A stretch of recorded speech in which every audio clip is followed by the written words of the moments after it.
തുടങ്ങിയ സമയത്ത് പറഞ്ഞ പോലെ നമ്മൾ എന്ത് ചെയ്താലും ചെയ്യുന്നത് സ്വന്തം തോന്നലുകളുടെ അടിസ്ഥാനത്തിലാണെങ്കിൽ പോലും അവിടെ ഒരു സയന്റിഫിക് കണ്ടക്ട് ഉണ്ടായിരിക്കണം എന്ന് പറയുമായിരുന്നു.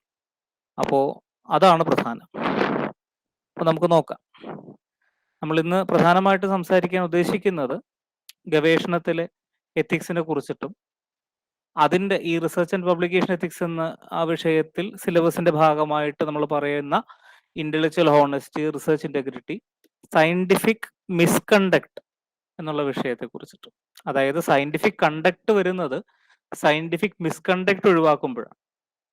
അപ്പോൾ ഈ കാര്യങ്ങളെ കുറിച്ചിട്ടുമായിരിക്കും നമ്മൾ പ്രധാനമായിട്ടും ഇന്ന് ചർച്ച ചെയ്യുന്നത്. ഇതിന്റെ അവസാനം സമയം അനുവദിക്കുമെങ്കിൽ സൈറ്റേഷൻ ആൻഡ് റെഫറൻസിങ്ങിനെ കുറിച്ച് കൂടി ഒന്ന് പ്രതിപാദിക്കണമെന്ന് വിചാരിക്കും. പക്ഷെ അത് ഇതിനു മുമ്പുള്ള ക്ലാസ്സുകളിൽ ഓൾറെഡി പ്രതിപാദിപ്പിച്ചാണെങ്കിലും ഒരു സോഫ്റ്റ്വെയർ എന്നുള്ള സോഫ്റ്റ്വെയർ ഒന്ന് പരിചയപ്പെടുത്തണമെന്ന് വിചാരിക്കുന്നു.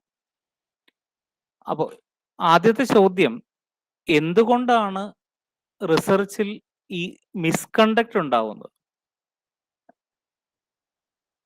സയന്റിഫിക് കണ്ടക്ടിന്റെ ആവശ്യകത വരുന്നത് റിസർച്ചിൽ മിസ്കണ്ടക്ട് വരുമ്പോഴാണ്. ഒന്ന്, ശരിയായ മാർഗനിർദ്ദേശം ഇല്ലാതെ വരുമ്പോൾ. രണ്ട്, ശരിയായ ട്രെയിനിങ് അല്ലെങ്കിൽ പരിശീലനം ഇല്ലാതെ വരുമ്പോൾ. രണ്ടുപേരുടെ ഭാഗത്തും തെറ്റുണ്ടെന്നാണ് പറയുന്നത്. ഗവേഷണ മാർഗനിർദ്ദേശിയുടെ ഭാഗത്തും തെറ്റുണ്ട്, ഗവേഷകന്റെ ഭാഗത്തും തെറ്റുണ്ട്. ഗവേഷകയുടെ അല്ലെങ്കിൽ ഗവേഷകന്റെ ഭാഗത്തും തെറ്റുണ്ട്. ഞാൻ അത് രണ്ടും കണ്ടിട്ടുള്ളതായത് കൊണ്ട് തന്നെയാണ് അത് പറയുന്നത്. ഞാൻ മാത്രമല്ല, ഇത് എഴുതിയവരും ഇതെല്ലാം ഒരുപാട് കണ്ടവരാണല്ലോ. അതുകൊണ്ട് 2 ദശാബ്ദത്തോളം അക്കാഡമിക്സിൽ നിൽക്കുന്ന ഒരാളെന്ന നിലയിൽ സ്വാഭാവികമായിട്ട് നമ്മളിത് ഒരുപാട് കാണുന്നതാണ്. ഏതൊക്കെ തരത്തിൽ ആൾക്കാർ എത്രത്തോളം നന്നായി ചെയ്യുന്നുവെന്നും എങ്ങനെ മോശമായി ചെയ്യുന്നുവെന്നും അല്ല ആവറേജായി ചെയ്യുന്നുവെന്നും എല്ലാം നമ്മൾ കാണുന്നതായതുകൊണ്ട് ഈ 2 പ്രശ്നങ്ങൾ അവിടെ നിലനിൽക്കുന്നു. മോശമായ മാർഗനിർദ്ദേശം ഒരു കാരണമാണ്, മോശമായ പരിശീലനവും ഒരു കാരണമാണ്. അപ്പോൾ രണ്ടുപേരും അപ്ഡേറ്റ് ചെയ്യുമ്പോൾ ഓട്ടോമാറ്റിക്കലി അവിടെ നല്ല ഔട്ട്കം ഉണ്ടാവുന്നു. കാരണം നമ്മളിപ്പോൾ ഔട്ട്കം ബേസ്ഡ് എഡ്യൂക്കേഷന്റെ കാലത്താണ് ജീവിക്കുന്നത്. രണ്ടാമത്തെ കാര്യം കോമ്പറ്റീറ്റീവ് പ്രഷേഴ്സ് ആണ്, അഥവാ മത്സരബുദ്ധി. പബ്ലിക്കേഷൻ പ്രബന്ധങ്ങൾ എണ്ണം കൂടിയാലേ നിലനിൽപ്പുള്ളൂ, ജോലിയുള്ളൂ, പേരും പ്രശസ്തിയുള്ളൂ എന്ന് വരുമ്പോൾ സ്വാഭാവികമായിട്ടും നമ്മളതിൻ്റെ എണ്ണം കൂട്ടാൻ ശ്രമിക്കും. അപ്പോൾ എന്താ കുഴപ്പം എന്ന് വെച്ച് കഴിഞ്ഞു കഴിഞ്ഞാൽ തട്ടിക്കൂട്ട് പ്രബന്ധങ്ങളുടെ എണ്ണം കൂടും. നമ്മളിപ്പോൾ IMRD ഫ്രെയിംവർക്ക് എന്നാണ് പൊതുവെ ഈ ശാസ്ത്രാനുബന്ധിയായിട്ടുള്ള ലേഖനങ്ങളുടെ ഒരു സ്ട്രക്ചർ പറയുന്നത്. ഒരു ആമുഖം, ഇൻട്രൊഡക്ഷൻ, മെത്തഡോളജി, റിസൾട്ട്സ്, ഡിസ്കഷൻ. അതാണ് IMRD ഫ്രെയിംവർക്ക് എന്ന് പറയുന്നത്. ലോകമെങ്ങും അംഗീകരിക്കപ്പെട്ടിട്ടുള്ള ഒരു പ്രബന്ധത്തിന്റെ മാർഗരേഖയാണ്. അപ്പൊ ഈ 4 കൂട്ടി വച്ചാൽ സദ്യയായി എന്ന് പറയുന്ന പോലെ IMRD ചേർത്താൽ പ്രബന്ധമായി. ഈ IMRD ഫ്രെയിംവർക്ക് പോലും പാലിക്കാത്ത പ്രബന്ധങ്ങൾ നമ്മൾ ഈ പ്രെഡേറ്ററി ജേണലുകൾ എന്ന് വിളിക്കപ്പെടുന്ന, അഥവാ പണം കൊടുത്ത് വളരെ എളുപ്പത്തിൽ പബ്ലിഷ് ചെയ്യുന്ന ജേണലുകളിൽ കാണാൻ സാധിക്കും.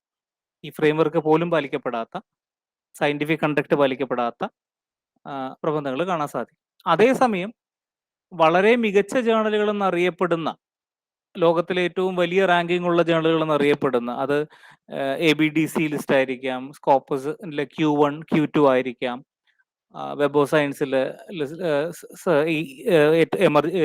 സയൻസ് സൈറ്റേഷൻ ഇൻഡെക്സ് ആയിരിക്കാം, സോഷ്യൽ സയൻസ് സൈറ്റേഷൻ ഇൻഡെക്സ് ആയിരിക്കാം, ഏതാണെങ്കിലും ഇതിലൊക്കെ തന്നെ ഉയർന്ന ജേണലുകളിൽ പോലും അവിടെയും ഒരു APC അഥവാ ആർട്ടിക്കിൾ പ്രോസസിംഗ് ചാർജ് അവർ മേടിച്ച് ചെയ്യുന്ന രീതിയുണ്ട്.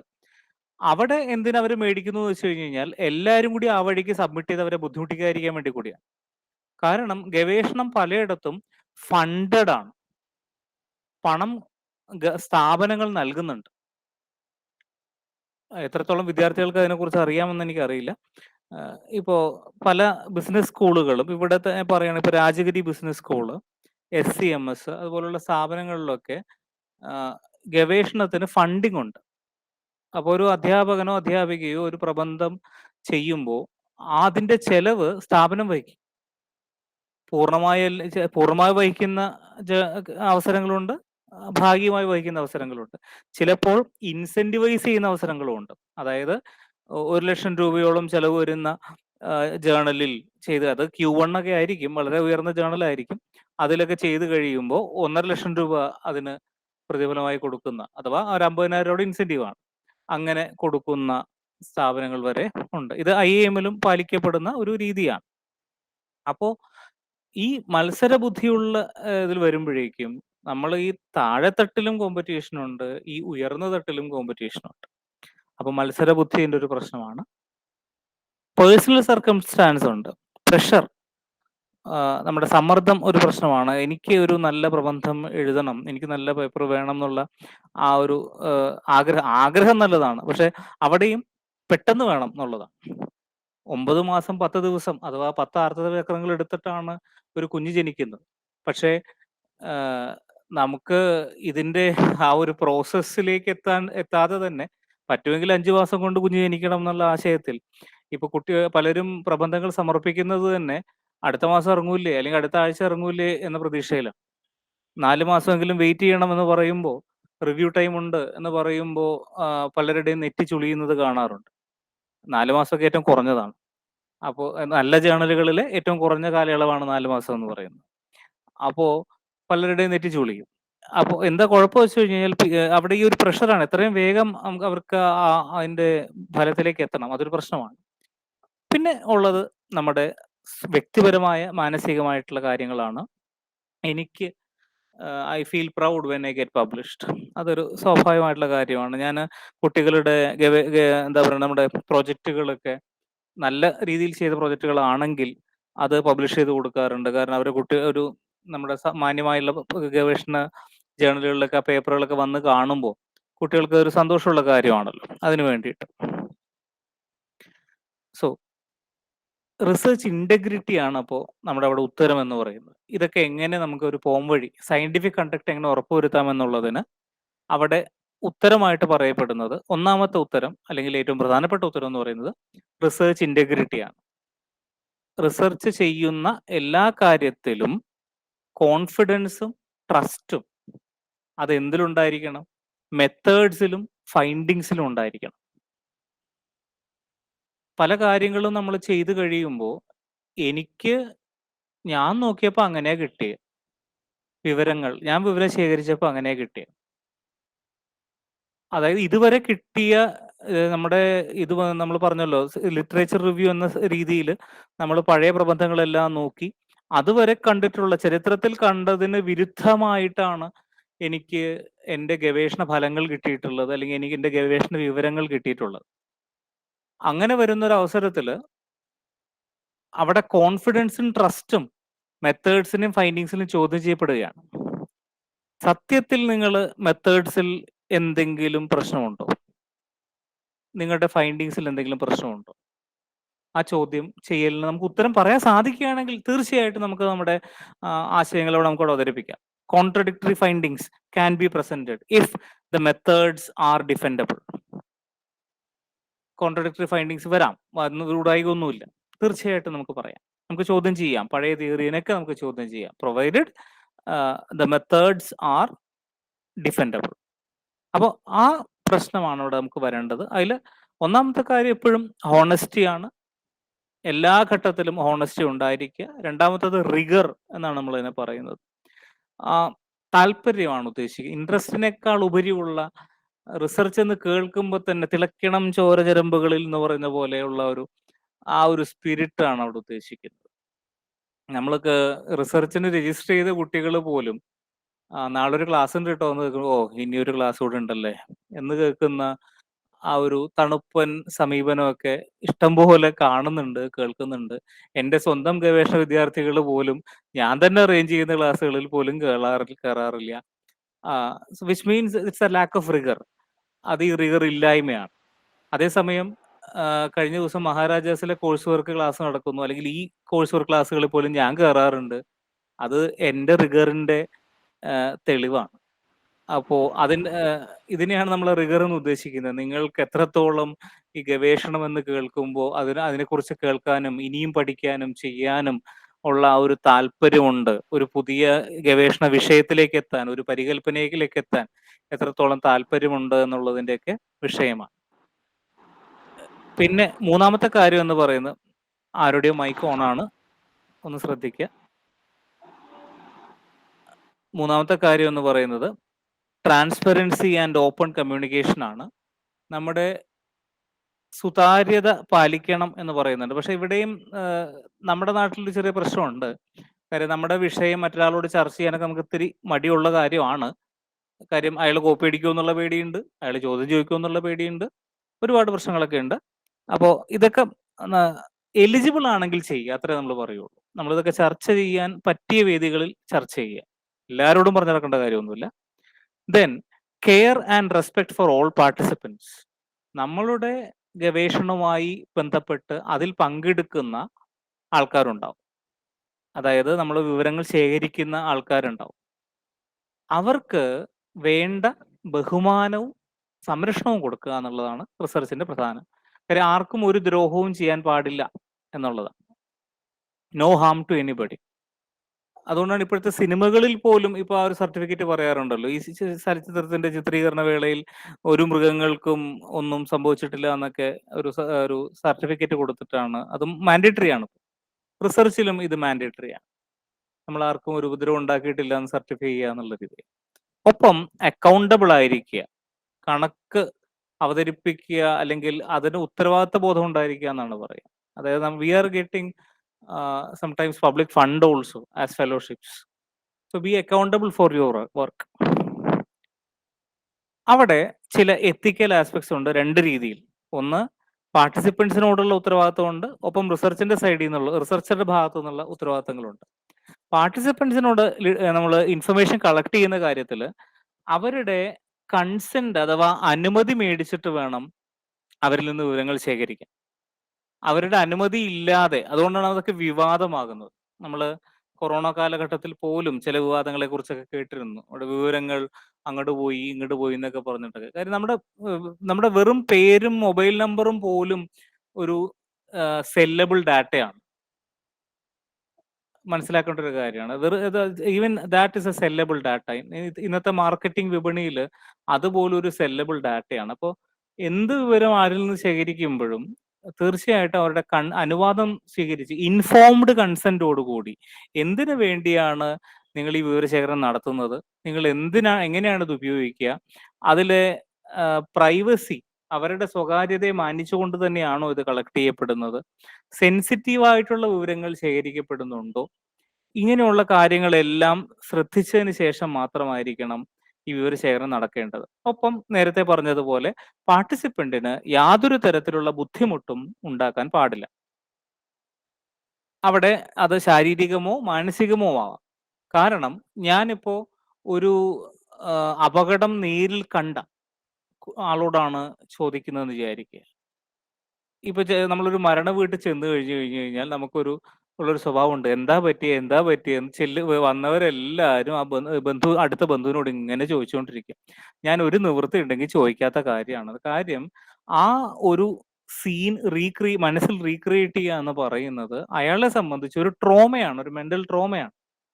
ഞാൻ പകരം ആ ചോദിച്ച ആളോട് ചോദിക്കും, എന്താ എന്താ പറ്റിയെ എന്ന് മറ്റയാളോടാ ചോദിക്കുക. So I know the information മതി. എനിക്ക് എന്താണെന്ന് അറിഞ്ഞൂല, അത്രയും ആവശ്യമുള്ളൂ. അല്ലാണ്ട് ആ അടുത്ത ബന്ധുവിന്, അത് ചിലപ്പോൾ മകനായിരിക്കും, അത് ചിലപ്പോൾ ഭാര്യയോ ഭർത്താവോ ആയിരിക്കും, ചിലപ്പോ മരിച്ചത് മകനായിരിക്കും, നിൽക്കുന്നത് അച്ഛനായിരിക്കും.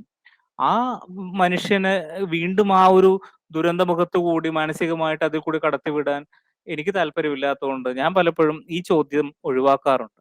അവിടെ നിൽക്കുന്ന മറ്റുള്ളവരോട് ചോദിച്ച് മനസ്സിലാക്കാറേ ഉള്ളൂ എന്താണ് അവിടെ സംഭവിച്ചത്. ബിക്കോസ് ഞാൻ അവിടെ റിസർച്ച് ചെയ്യുകയല്ലല്ലോ, എനിക്ക് ഇൻഫർമേഷൻ അറിഞ്ഞാൽ മതി. അപ്പോൾ അത്തരത്തിൽ മാനസികമോ ശാരീരികമോ ആയ ബുദ്ധിമുട്ടുകൾ പാർട്ടിസിപ്പൻസിന് ഉണ്ടാകാൻ പാടില്ല എന്ന് പറയുന്നുണ്ട്. ഇതിനേക്കാൾ വളരെ പ്രധാനപ്പെട്ട ഒരു കാര്യം എന്താ വെച്ച് കഴിഞ്ഞാൽ, നിങ്ങൾ ഗവേഷണ വിദ്യാർത്ഥികൾ എന്ന നിലയിലോ വെറും വിദ്യാർത്ഥികൾ എന്ന നിലയിലോ വെറും സാമൂഹ്യ ജീവികൾ എന്ന നിലയിലോ ചിലപ്പോഴൊക്കെ ഗൂഗിൾ ഫോമിലൊക്കെ വരുന്ന ഈ ഫോമുകളൊക്കെ ഫില്ല് ചെയ്തിട്ടുണ്ടോ? ക്വസ്റ്റ്യനെയറുകളൊക്കെ ചോദ്യാവലികളൊക്കെ ഫില്ല് ചെയ്തിട്ടുണ്ടോ? ഇതിന് നമുക്ക് പൈസ വല്ലതും കിട്ടാറുണ്ടോ? ഇൻസെന്റിവൈസിങ് കിട്ടാറുണ്ടോ? പൊതുവെ ഇന്ത്യയിൽ ഇല്ല എന്നുള്ളതാണല്ലോ അതിന്റെ ഉത്തരം. നമ്മൾ മനസ്സിലാക്കേണ്ട ഒരു കാര്യം, ഞാൻ നേരത്തെ പറഞ്ഞല്ലോ, ലോകത്തിൽ പ്രശസ്തമായ ജേണലുകളിൽ ഒരുപാട് കാര്യങ്ങളൊക്കെ പറഞ്ഞല്ലോ. ഇങ്ങനെ സൗജന്യമായിട്ട് കളക്ട് ചെയ്ത ഡാറ്റയാണെങ്കിൽ അത് ആ ആ പ്രബന്ധം റിജക്ട് ചെയ്യപ്പെടാനുള്ള ഒന്നാമത്തെ കാരണങ്ങളിൽ ഒന്നായിരിക്കും അത്. Incentivising the participant is a one condition for the quality of research. ആ ഗവേഷണത്തിൽ പങ്കെടുക്കുന്ന ആൾക്ക് അയാൾക്ക് ഇൻസെന്റിവൈസ് ചെയ്തിരിക്കണം എന്നാണ് ഈ അന്താരാഷ്ട്ര മേഖലകളിലെ നിബന്ധനകളിൽ ഒന്ന്. അതുകൊണ്ട് തന്നെ ഈ നമ്മൾ കളക്ട് ചെയ്യുന്ന വെറുതെ ഗൂഗിൾ ഫോം വഴി കളക്ട് ചെയ്യുന്ന ഡാറ്റയ്ക്കൊന്നും വിശ്വാസ്യത കൽപ്പിക്കപ്പെടുന്നില്ല. പല പ്രമുഖ ജേർണലുകളിലും അതുകൊണ്ട് തന്നെ അവരിനി അഥവാ ഗൂഗിൾ ഫോം ഉപയോഗിച്ചാൽ പോലും അവർ ഗൂഗിൾ ഫോമിന്റെ പേര് പറയില്ല. സർവേ മങ്കി അതുപോലെയുള്ള പ്ലാറ്റ്ഫോമുകളുടെ പേരാണ് അവർ ഉപയോഗിച്ചു എന്ന് പറയുക. കാര്യം ഈ സർവേ മങ്കി എന്ന് പറയുന്നതിന് പെയ്ഡ് പ്ലാറ്റ്ഫോമും ഉണ്ട്, അങ്ങനെ അല്ലാത്തതുണ്ട്. അപ്പോൾ പെട്ടെന്ന് ബ്രാൻഡ് കാണുമ്പോൾ ഇറ്റ്സ് എ പെയ്ഡ് പ്ലാറ്റ്ഫോം എന്ന് ചിന്തിക്കാൻ വേണ്ടിയിട്ടാണ് അങ്ങനെ ചെയ്യുന്നത്. അതുകൂടാതെ ഞാനും ഒരിക്കൽ കണ്ടിട്ടുണ്ട്, 1, 2 തവണ ഇങ്ങനെ കണ്ടിട്ടുണ്ട് ഫോമുകളിൽ. ഗൂഗിൾ ഫോം എല്ലാം സബ്മിറ്റ് ചെയ്ത് കഴിഞ്ഞപ്പോൾ അവസാനം ബുക്ക് മൈ ഷോയുടെ ഒരു 100 രൂപയുടെ ഡിസ്കൗണ്ട് വൗച്ചർ അതിലെനിക്കുണ്ടായിരുന്നു. ആ ഫോം ഫിൽ ചെയ്തതിന്റെ ഭാഗമായിട്ട് it was a reward for me. അപ്പോൾ that is what you call as incentivising. അപ്പോൾ എന്താ ഗുണം എന്ന് വെച്ച് കഴിഞ്ഞ് കഴിഞ്ഞാൽ the answers are more believable. ഞാൻ അങ്ങനെ കൊടുത്തിരുന്നു, ചെയ്തിരുന്നു എന്ന് പറയുമ്പോൾ ആ ഉത്തരത്തിനൊരു വിശ്വാസ്യത വരുന്നു, അതോടൊപ്പം പ്രോസസ്സിന് വിശ്വാസ്യത വരുന്നു. പക്ഷെ കാശ് കൊടുത്ത് മേടിക്കുന്ന ഇൻഫർമേഷൻ ജെനുവിൻ ആവണമെന്ന് ഒരു ന്യായവും ഇല്ല. അവിടെ ബയസിങ് ടെക്നിക്സുകൾ ഉപയോഗിക്കേണ്ടി വരും. അതായത് റെസ്പോണ്ടന്റിന്റെ ബയസിനെ നമ്മൾ എടുത്ത് കളയണം. റെസ്പോണ്ടന്റിന്റെ ഉത്തരങ്ങളിൽ ഉണ്ടാവാൻ സാധ്യതയുള്ള തെറ്റുകളെ മാറ്റാനുള്ള ടെക്നിക്കുകളുണ്ട്. അതുപയോഗിച്ച് അത് കളയണം. ഇത് കൂടാതെ ഗവേഷകന്റെ ഭാഗത്ത് നിന്നും ബയസ് ഉണ്ടാവും. നമുക്ക് വ്യക്തികൾക്ക് അവരുടേതായിട്ടുള്ള രാഷ്ട്രീയ കാഴ്ചപ്പാടുകൾ ഉണ്ടായിരിക്കാം, മതപരമായ കാഴ്ചപ്പാടുകൾ ഉണ്ടായിരിക്കാം, സാമൂഹികമായിട്ടുള്ള കാഴ്ചപ്പാടുകൾ ഉണ്ടായിരിക്കാം. പക്ഷെ ഇതൊന്നും ഗവേഷണത്തിൽ നേരിട്ട് പ്രതിഫലിക്കരുത്. നേരിട്ടോ എന്താ പറയുക, പരോക്ഷമായോ പോലും പ്രതിഫലിക്കരുത്. ഗവേഷണം ശാസ്ത്രീയമായി തന്നെ അടിത്തറയിൽ തന്നെ ആയിരിക്കണം നടക്കേണ്ടത്. രണ്ടാമത്തെ കാര്യം provision or deprivation of treatment. അതായത് നമുക്ക് ഒരു റിസൾട്ട് ഇങ്ങനെ വേണം എന്ന് ഒരു മുൻവിധി ഉണ്ടെങ്കിൽ അതങ്ങനെ വരുത്തി തീർക്കാൻ എളുപ്പമാണ്. ഇപ്പോ ഒരു മറ്റേ കോവിഡ് വാക്സിന്റെ കാര്യത്തിൽ ഒരു വാർത്ത വന്നപ്പോ ഭയപ്പെടുത്തുന്ന രീതിയിൽ ആദ്യം റിപ്പോർട്ട് വന്നു. പിന്നെ അത് പയ്യെ വാർത്ത അങ്ങോട്ട് മരിച്ചു.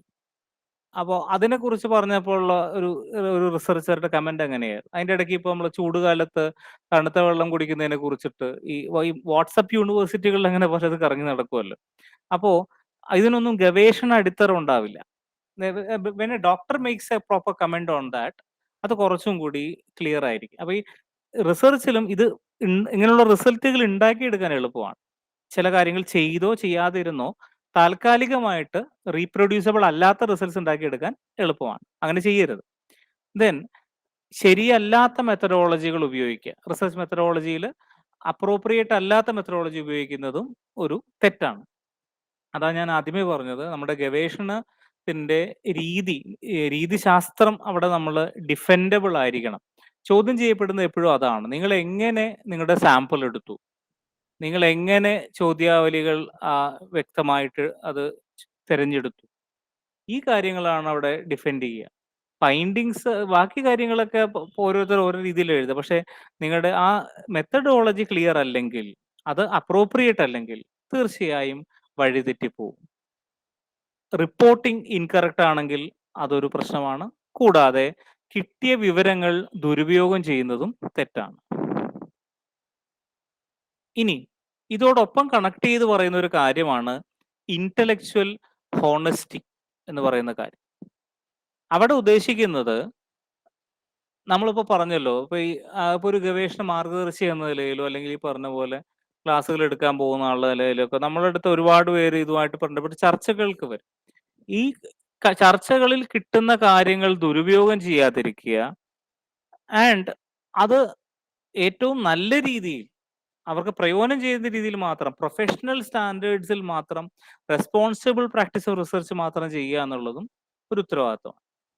ഇങ്ങനെ വരുമ്പോൾ രണ്ട് രീതിയിൽ നമുക്ക് ബെസ്റ്റ് പ്രാക്ടീസ് പറയാം സയന്റിഫിക് കണ്ടക്റ്റിൽ. ഇൻഡിവിജ്വൽസും ഉണ്ട്, ഇൻസ്റ്റിറ്റ്യൂഷനും ഉണ്ട്. സ്ഥാപനങ്ങൾക്കും പറയുന്നുണ്ട്, വ്യക്തികൾക്കും പറയുന്നുണ്ട്. ഇൻഡിവിജ്വൽസിന് പറയുന്നത് ഒന്ന് ഹോണസ്റ്റി ആൻഡ് ഫെയർനെസ്, 2 ആക്യുറസിയാണ്. വളരെ കൃത്യമായ വ്യക്തമായ കാര്യങ്ങൾ മാത്രം റിപ്പോർട്ട് ചെയ്യുക. പ്രൊഫിഷ്യൻസി ഉണ്ടായിരിക്കണം. ആ വിഷയത്തിൽ നമ്മൾക്ക് മാസ്റ്ററി ഉണ്ടായിരിക്കണം. നമ്മൾ വെറുതെ എന്താ പറയുക, ചായക്കടയിൽ നിന്ന് വർത്താനം പറയുന്ന പോലെയല്ല ഗവേഷകൻ വർത്താനം പറയേണ്ടത്. ചായക്കടയിൽ നിന്ന് ആൾക്കാർ പല വിഷയത്തെക്കുറിച്ച് സംസാരിക്കും. അവർ അന്താരാഷ്ട്ര കാര്യങ്ങളെക്കുറിച്ച് വരെ സംസാരിച്ചു എന്ന് വരും. പക്ഷെ ആ ഒരു നിലവാരത്തിലല്ല ഒരു ഗവേഷകൻ സംസാരിക്കേണ്ടത്.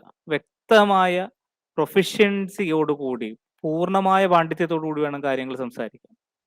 Then collegiality in scientific interactions communications. അവിടെ നേരത്തെ പറഞ്ഞ പോലെ ആശയവിനിമയമാണ്. നമുക്ക് പറ്റിയ പിയർ ഗ്രൂപ്പുകളെ നമ്മൾ ഉണ്ടാക്കിയെടുക്കുക. അവരുമായിട്ട് ആരുടെയോ മൈക്ക് ഓൺ ആണ്. ആരുടെയോ മൈക്ക് ഓൺ ആണോ, ഒന്ന് മ്യൂട്ട് ചെയ്യുക. ആ സയന്റിഫിക് ഇന്ററാക്ഷൻ വ്യക്തമായ ആ ഗ്രൂപ്പുകളിൽ കമ്മ്യൂണിക്കേറ്റ് ചെയ്യുക. റിസോഴ്സുകൾ ഷെയർ ചെയ്യുക. ഉദാഹരണത്തിന് എനിക്ക് കിട്ടുന്ന ആർട്ടിക്കിളുകൾ, ഇപ്പോൾ ഞാനൊരു ലൈബ്രറി പോയി ഒരു വിഷയത്തിലെ കുറച്ച് ആർട്ടിക്കിളുകൾ എനിക്ക് കിട്ടി. ആ ആർട്ടിക്കിളുകൾ അത് ഉപകാരപ്പെടുന്ന ആൾക്കാർക്ക് ഷെയർ ചെയ്യാവുന്നതാണല്ലോ. കാര്യം ഇനി അവർ അതെടുക്കാൻ വേണ്ടി ഇനി ആ ലൈബ്രറി വരെ പോകേണ്ട കാര്യമില്ല. കാര്യം ചില വിഷയങ്ങളിൽ പ്രത്യേകിച്ച് ഈ പറഞ്ഞ പോലെ സ്കോപ്പസിലോ വെബോ സയൻസിലോ ഒക്കെ ഉള്ള ആർട്ടിക്കിൾ എടുക്കണമെങ്കിൽ നമ്മൾ ലൈബ്രറി വരെ പോകണ്ടേ, അല്ലെങ്കിൽ ആ ലൈബ്രറിയിൽ ഓൺലൈൻ മെമ്പർഷിപ്പ് എങ്കിലും എടുക്കണ്ടേ. എല്ലാവർക്കും അത് ചിലപ്പോൾ സാധിച്ചു എന്ന് വരില്ല. അപ്പൊ അങ്ങനെ വരുമ്പോൾ ഈ ഷെയറിംഗ് ഓഫ് റിസോഴ്സ് അങ്ങോട്ടും ഇങ്ങോട്ടും പ്രയോജനപ്പെടും. അപ്പോൾ ഈ തൂമ്പ ആവാതിരിക്കുക, ഇങ്ങോട്ട് മാത്രം എടുക്കാതിരിക്കുക, അങ്ങോട്ടും ഇങ്ങോട്ടും നടക്കട്ടെ. Then disclosure of conflict of interest. ഇത് പബ്ലിക്കേഷൻസിൽ നിങ്ങൾ നല്ല ഗവേഷണ പ്രബന്ധങ്ങൾ വായിച്ചിട്ടുണ്ടെങ്കിൽ മനസ്സിലാവും. അതിൻ്റെ അദ്ദേഹം പറഞ്ഞ ഈ സയന്റിഫിക് പബ്ലിക്കേഷൻസ് ഞാൻ ഉദ്ദേശിച്ചത് അതാണ്. ശാസ്ത്രീയമായിട്ടുള്ള പ്രബന്ധങ്ങളിൽ അവസാനത്തെ ഒരു ഹെഡിങ് ഇതാണ്: കൺഫ്ലിക്റ്റ് ഓഫ് ഇൻട്രസ്റ്റ്. ഓത്തേഴ്സിൽ തന്നെ ആ ഗവേഷണവുമായി ബന്ധപ്പെട്ട് അല്ലെങ്കിൽ പ്രബന്ധത്തിന്റെ റിസൾട്ടുമായി ബന്ധപ്പെട്ട് ഒരു 5 ഓതേഴ്സ് ഉണ്ട്, അല്ലെങ്കിൽ 4 ഓതേഴ്സ് ഉണ്ട്. ഒരാൾക്ക് എന്തെങ്കിലും കൺഫ്ലിക്റ്റ് ഉണ്ടെങ്കിൽ അതവിടെ നോട്ട് ചെയ്യപ്പെട്ടിട്ടുണ്ടാവും. അല്ലെങ്കിൽ അവരവിടെ പറയും the authors do not have any conflict of interest എന്നവിടെ ഡിസ്ക്ലോസ് ചെയ്യും. അതിന്റെ അർത്ഥം ആ ഫൈൻഡിങ്സുമായിട്ട് എല്ലാ ഓതേഴ്സും യോജിക്കുന്നു എന്നാണ്. അല്ലെങ്കിൽ ഒരാൾ നേരിട്ട് അപ്പോഴേ ആദ്യം തന്നെ പറയണം, ഇന്ന ഓതർക്ക് ഇതുമായിട്ട് കൺഫ്ലിക്റ്റ് ഉണ്ട് എന്ന് പറയണം. ഡിസ്ക്ലോസ് ചെയ്യാനുള്ള ഓപ്ഷൻ അതിലുണ്ട്. സയന്റിഫിക് പബ്ലിക്കേഷൻസിൽ അങ്ങനെ ഒരു ഓപ്ഷൻ ഉണ്ട്. Then protection of human subjects already നമ്മൾ പറഞ്ഞു. ദെൻ ആനിമൽസ് ആണെങ്കിൽ പോലും അതുപോലെ തന്നെ ശ്രദ്ധിക്കണം. And mutual responsibility of mentors and trainees. വിദ്യാർത്ഥികളും മാർഗദർശികളും തമ്മിൽ അങ്ങോട്ടും ഇങ്ങോട്ടും ഒരു ഉത്തരവാദിത്തമൊക്കെ ഉണ്ട്. ഇതുകൂടാതെ സ്ഥാപനങ്ങൾക്കും ഒരുപാട് കാര്യങ്ങൾ ഇതിൽ ചെയ്യാനാവും. ഒന്ന് ലീഡർഷിപ്പാണ്. നമ്മളിപ്പോൾ ഇതുപോലെ ക്ലാസ്സുകൾ ചെയ്തു കൊടുക്കുന്നു, അതൊരു മെത്തേഡാണ്. ഈ കൊറോണ കാലത്ത് ഒരു പക്ഷേ ഏറ്റവും കൂടുതൽ വെബിനാറുകൾ നടത്തിയത് ആൽബർട്ട്സ് കോളേജാണ് നമ്പർ 1 കേരളത്തിൽ എൻ്റെ അറിവിൽ. നമ്പർ 2 തൃപ്പൂണിത്തുറ ഗവൺമെന്റ് കോളേജാണ്. ക്ലാസ്സുകൾ യൂട്യൂബിൽ അവൈലബിൾ ആണ്. ഈ റിസർച്ച് മെത്തഡോളജിയായിട്ട് ബന്ധപ്പെട്ട് 90ഓളം വെബിനാറുകൾ ഞാൻ കോർഡിനേറ്റ് ചെയ്ത് നടത്തിയിരുന്നു. റിസർച്ച് ഡാറ്റ അനാലിസിസും റിപ്പോർട്ടിങ്ങും അങ്ങനെ ഇതുമായിട്ട് ബന്ധപ്പെട്ട ക്ലാസ്സുകൾ നമ്മൾ നടത്തിയിരുന്നു. അതിൻ്റെ it's a part of leadership. ഇവിടെയും നമ്മൾ ചെയ്യുന്നത് അത് തന്നെയാണ്. We are providing how to do proper research എന്നുള്ളത് പഠിപ്പിക്കുകയും ചെയ്യുന്നു, അപ്പോൾ അവർക്കൊരു സഹായവും കൊടുക്കും. രണ്ടാമത്തെ കാര്യം, encourage respect for everyone involve in the research enterprise. ആ സ്ഥാപനത്തിൽ എല്ലാവർക്കും ഒരു റിസർച്ച് ചെയ്യുന്നവർക്ക് ഒരു പ്രത്യേക ഒരു റെസ്പെക്ട് കൊടുക്കുക. അങ്ങേർക്ക് ഇത് നേരെയുള്ളൂ എന്ന് പറഞ്ഞിട്ട് അവരെ മാറ്റി നിർത്താതിരിക്കുക. If possible give respect. Number 3, promote productive interactions between trainees and mentors. അത് അവിടെ ഈ റിസർച്ചിൽ താല്പര്യമുള്ളവർ തമ്മിൽ ഇന്ററാക്ട് ചെയ്യാനുള്ള അവസരങ്ങൾ ഉണ്ടാക്കി കൊടുക്കുക. നാലാമത്തത്, advocating adherence to the rules. എല്ലാ ഈ പറഞ്ഞ നിയമങ്ങൾ അനുശാസിക്കാനും അതുപോലെ അനുസരിക്കാനുള്ള വേദികൾ ഉണ്ടാക്കുക. Anticipating conflict of interest also. കാര്യം സ്ഥാപനത്തിന്റെ താല്പര്യവും വ്യക്തി താല്പര്യവും തമ്മിലുള്ള ഭേദങ്ങൾ മനസ്സിലാക്കാനും അത് പരിഹരിക്കാനും ശ്രമിക്കുക. Arranging timely and thorough inquiries for misconducts. ഇത് നമുക്ക് ചെയ്യാൻ സാധിക്കുന്നത് കോളേജുകൾക്ക് വേണമെങ്കിൽ ഇപ്പോ ഒരു പ്ലേജിയാരിസം ഡിറ്റക്ഷൻ സോഫ്റ്റ്‌വെയർ വാങ്ങിക്കാവുന്നതാണ്. ഞാനിപ്പോ പ്ലാൻ ഫണ്ടിൽ ഇവിടെയും കോളേജിലും കൊടുക്കണമെന്ന് ഞാനിപ്പോ ഇവിടെ പ്രിൻസിപ്പലിനോട് പ്രപ്പോസൽ എഴുതി കൊടുത്തിട്ടുണ്ട്. ബിക്കോസ് ഞാൻ റിസർച്ച് കമ്മിറ്റിയുടെ കൺവീനറാണ്. ഇവിടെ റിസർച്ച് സെന്റർ ഇല്ലെങ്കിൽ പോലും പിജി പ്രൊജക്റ്റിൽ പോലും ആ പ്രശ്നം ഒഴിവാക്കാൻ വേണ്ടി പ്ലേജിയാരിസം ഒരു കാർഡിനൽ സിന്നാണ്, അത് ഒഴിവാക്കാൻ വേണ്ടിയിട്ട്. അപ്പോൾ നമുക്കിപ്പോൾ നമ്മുടെ സർവകലാശാലകളിൽ ഇന്ത്യയിൽ തന്നെ ഡെവലപ്പ് ചെയ്ത പ്ലേജിയാരിസം ഡിറ്റക്ഷൻ സോഫ്റ്റ്‌വെയർ ഉണ്ട്. അതാണ് ഉപയോഗിക്കുന്നത്. നേരത്തെ നമ്മൾ ഉർഖുണ്ട് എന്നൊരു സോഫ്റ്റ്‌വെയർ ആയിരുന്നു യുജിസി റെക്കമെൻഡ് ചെയ്തിരുന്നത്. അപ്പോൾ അത് കഴിഞ്ഞ് അത് ടേർണിറ്റിൻ മേടിച്ചു, അത് മാറി. ഒറിജിനൽ എന്നൊക്കെ റീബ്രാൻഡ് ചെയ്തു. പിന്നെ ടേർണിറ്റിൻ ഐഡന്റിക്കേറ്റ് പോലെയുള്ള ആഗോള ഭീമന്മാരാണ് പിന്നീട് ആ വിപണി കൈയടക്കിയിരുന്നത്. അപ്പോൾ അത് മാറിയിട്ട് നമ്മളിപ്പോ ഇന്ത്യയിൽ തന്നെ ഡെവലപ്പ് ചെയ്ത സോഫ്റ്റ്‌വെയർ ആണ് ഇപ്പോൾ മറ്റ് നമ്മുടെ യൂണിവേഴ്സിറ്റികൾ ഇപ്പോൾ ഉപയോഗിച്ച് തുടങ്ങിയിട്ടുള്ളത്. അപ്പോൾ അതിന്റെ ആനുവൽ സബ്സ്ക്രിപ്ഷൻ ഒരു GST അടക്കം 75,000 രൂപയുടെ അടുത്തേ വരുന്നുള്ളൂ. പ്ലാൻ ഫണ്ട് ഉപയോഗിച്ചിട്ട് നമുക്ക് കോളേജുകൾക്ക് അത് വാങ്ങാവുന്നതേ ഉള്ളൂ. അപ്പോൾ അത്തരത്തിൽ നമുക്കത് എന്താ പറയുക, സ്ഥാപനങ്ങൾക്ക് ഉപയോഗിക്കാൻ സാധിക്കും. ആൻഡ് എഡ്യൂക്കേഷൻ ഓപ്പർച്യൂണിറ്റീസ് കൊടുക്കുക, ആൻഡ് മോണിറ്റർ ചെയ്യുക. നമ്മുടെ ഇടയ്ക്കിടയ്ക്ക് ഒരു ഫ്രീക്വന്റ് ചെക്ക് നടത്തുക, എല്ലാം മര്യാദക്കല്ലേ എന്ന് ഉറപ്പുവരുത്തുക. And scientific misconduct. മിസ്കണ്ടക്ട് എന്ന് പറയുമ്പോൾ എന്തൊക്കെയാണ് തെറ്റുകൾ? പ്രധാനമായിട്ടും ഇതിലെ പാപങ്ങൾ, കാർഡിനൽ സിൻസ് ആയിട്ട് കണ്ടുപിടിച്ചിട്ടുള്ളത്, ഏറ്റവും വലിയ പാപങ്ങളായിട്ട് കണ്ടുപിടിച്ചിട്ടുള്ളത് 3 കാര്യങ്ങളാണ്: falsification, fabrication and plagiarism. Falsification, fabrication and plagiarism. ഇതിനെ FFP എന്നാണ് നമ്മൾ സിലബസിലൊക്കെ തന്നെ വിളിക്കുന്നത്. പ്ലേജിയറിസം നമുക്കറിയാം, കോപ്പി പേസ്റ്റിലൂടെ ഉണ്ടാവുന്നു. അത് ഇത്തിരി ഡെക്കറേറ്റ് ചെയ്താൽ പോലും പ്ലേജിയറിസം തന്നെയാണ്. ഫാൾസിഫിക്കേഷൻ എന്ന് പറയുന്നത് നമുക്ക് ആവശ്യമായ രീതിയിൽ തെറ്റായ വിവരങ്ങൾ സൃഷ്ടിക്കുക. ഫാബ്രിക്കേഷൻ എന്ന് പറയുന്നത് വീണ്ടും നമുക്ക് ആവശ്യമായ രീതിയിൽ മെത്തഡോളജിയിൽ കൃത്രിമങ്ങൾ കാണിക്കുക. അപ്പൊ ഫാൾസിഫിക്കേഷനിൽ ഡാറ്റ മാനിപ്പുലേഷൻ ഉണ്ടാക്കാൻ സാധിക്കും പല രീതിയിൽ. പിന്നെ ഇപ്പൊ നമ്മൾ പറയുന്ന പോലെയാണല്ലോ, ഈ എന്താ പറയണത്, പറഞ്ഞ പല രീതിയിൽ പറയാം. നമ്മൾ കാവ്യശകലങ്ങളൊക്കെ എടുത്തിട്ട് വിശകലനം ചെയ്യുമ്പോൾ അതിന്റെ ഒരു വരി മാത്രം വായിച്ചിട്ട് അതിനെ വിശകലനം ചെയ്താൽ കിട്ടുന്ന അർത്ഥവും അതിന്റെ ആ മുഴുവൻ ഭാഗവും എടുത്ത് വായിച്ചാൽ കിട്ടുന്ന അർത്ഥവും തമ്മിൽ വ്യത്യാസം ഉണ്ടാവും. ഇനി അതിന്റെ വരികൾക്ക് ഇടയിൽ വായിച്ച അർത്ഥം എഴുതാൻ നിന്ന് കഴിഞ്ഞു കഴിഞ്ഞാൽ അതും അർത്ഥം മാറും. So reading between the lines is A falsification. അതായത് നമ്മളുടെ ഇഷ്ടത്തിന് മാറ്റിക്കഴിഞ്ഞാൽ, യഥാർത്ഥ അർത്ഥം എഴുതി കഴിഞ്ഞാൽ കുഴപ്പമില്ല, നമ്മളുടെ ഇഷ്ടത്തിന് മാറ്റി വായിച്ചാൽ, അത് ഏതെങ്കിലും ഒരു ചായ്വോടുകൂടിയൊക്കെ വായിച്ചാൽ അവിടെയാണ് പ്രശ്നം വരുന്നത്. ഇതിനെയാണ് നമ്മൾ ഫാൾസിഫിക്കേഷൻ എന്ന് പറയുന്നത്. യഥാർത്ഥത്തിൽ നിന്ന് മാറിപ്പോവുക. അപ്പോൾ ഈ നമുക്ക് ഇഷ്ടമുള്ള രീതിയിൽ മുറിച്ച് കാണിക്കുക, നമുക്ക് ഇഷ്ടമുള്ള രീതിയിൽ മുറിച്ച് വായിക്കുക, ഇതൊക്കെ ഡാറ്റയിൽ ഉണ്ടാവുന്ന പ്രശ്നങ്ങളാണ്. ഇത് വളരെ തെറ്റായിട്ടുള്ള ഒരു കാര്യമാണ്. പ്രോസസ്സിൽ പ്രശ്നങ്ങൾ ഉണ്ടാവാറുണ്ട്, മെറ്റീരിയലിൽ പ്രശ്നങ്ങൾ ഉണ്ടാവാറുണ്ട്, പരീക്ഷണ നിരീക്ഷണങ്ങളിൽ പ്രശ്നങ്ങൾ ഉണ്ടാവാറുണ്ട്. നേരെ മറിച്ച് ഫാബ്രിക്കേഷൻ എന്ന് പറയുന്ന ഒരു പ്രശ്നമുണ്ട്. അതായത് ഡാറ്റയിൽ എന്തെങ്കിലും എക്സ്ട്രാ ചേർക്കുക നമുക്ക് വേണ്ട രീതിയിൽ.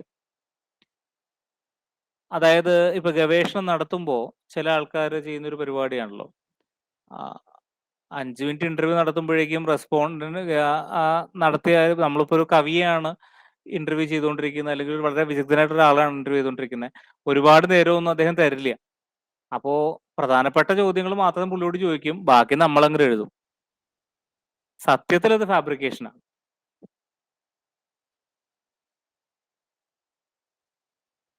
അവിടെ എന്താ ആ പ്രധാനപ്പെട്ട ചോദ്യങ്ങളുടെ ഇടയിൽ മറ്റുള്ളതിന്റെ ഉത്തരങ്ങൾ ആവറേജ് ആയി നിൽക്കുന്നു എന്നുണ്ടെങ്കിൽ കുറെയൊക്കെ നമ്മൾ രക്ഷപ്പെട്ടു പോവും. അതാണ് എൻ്റെ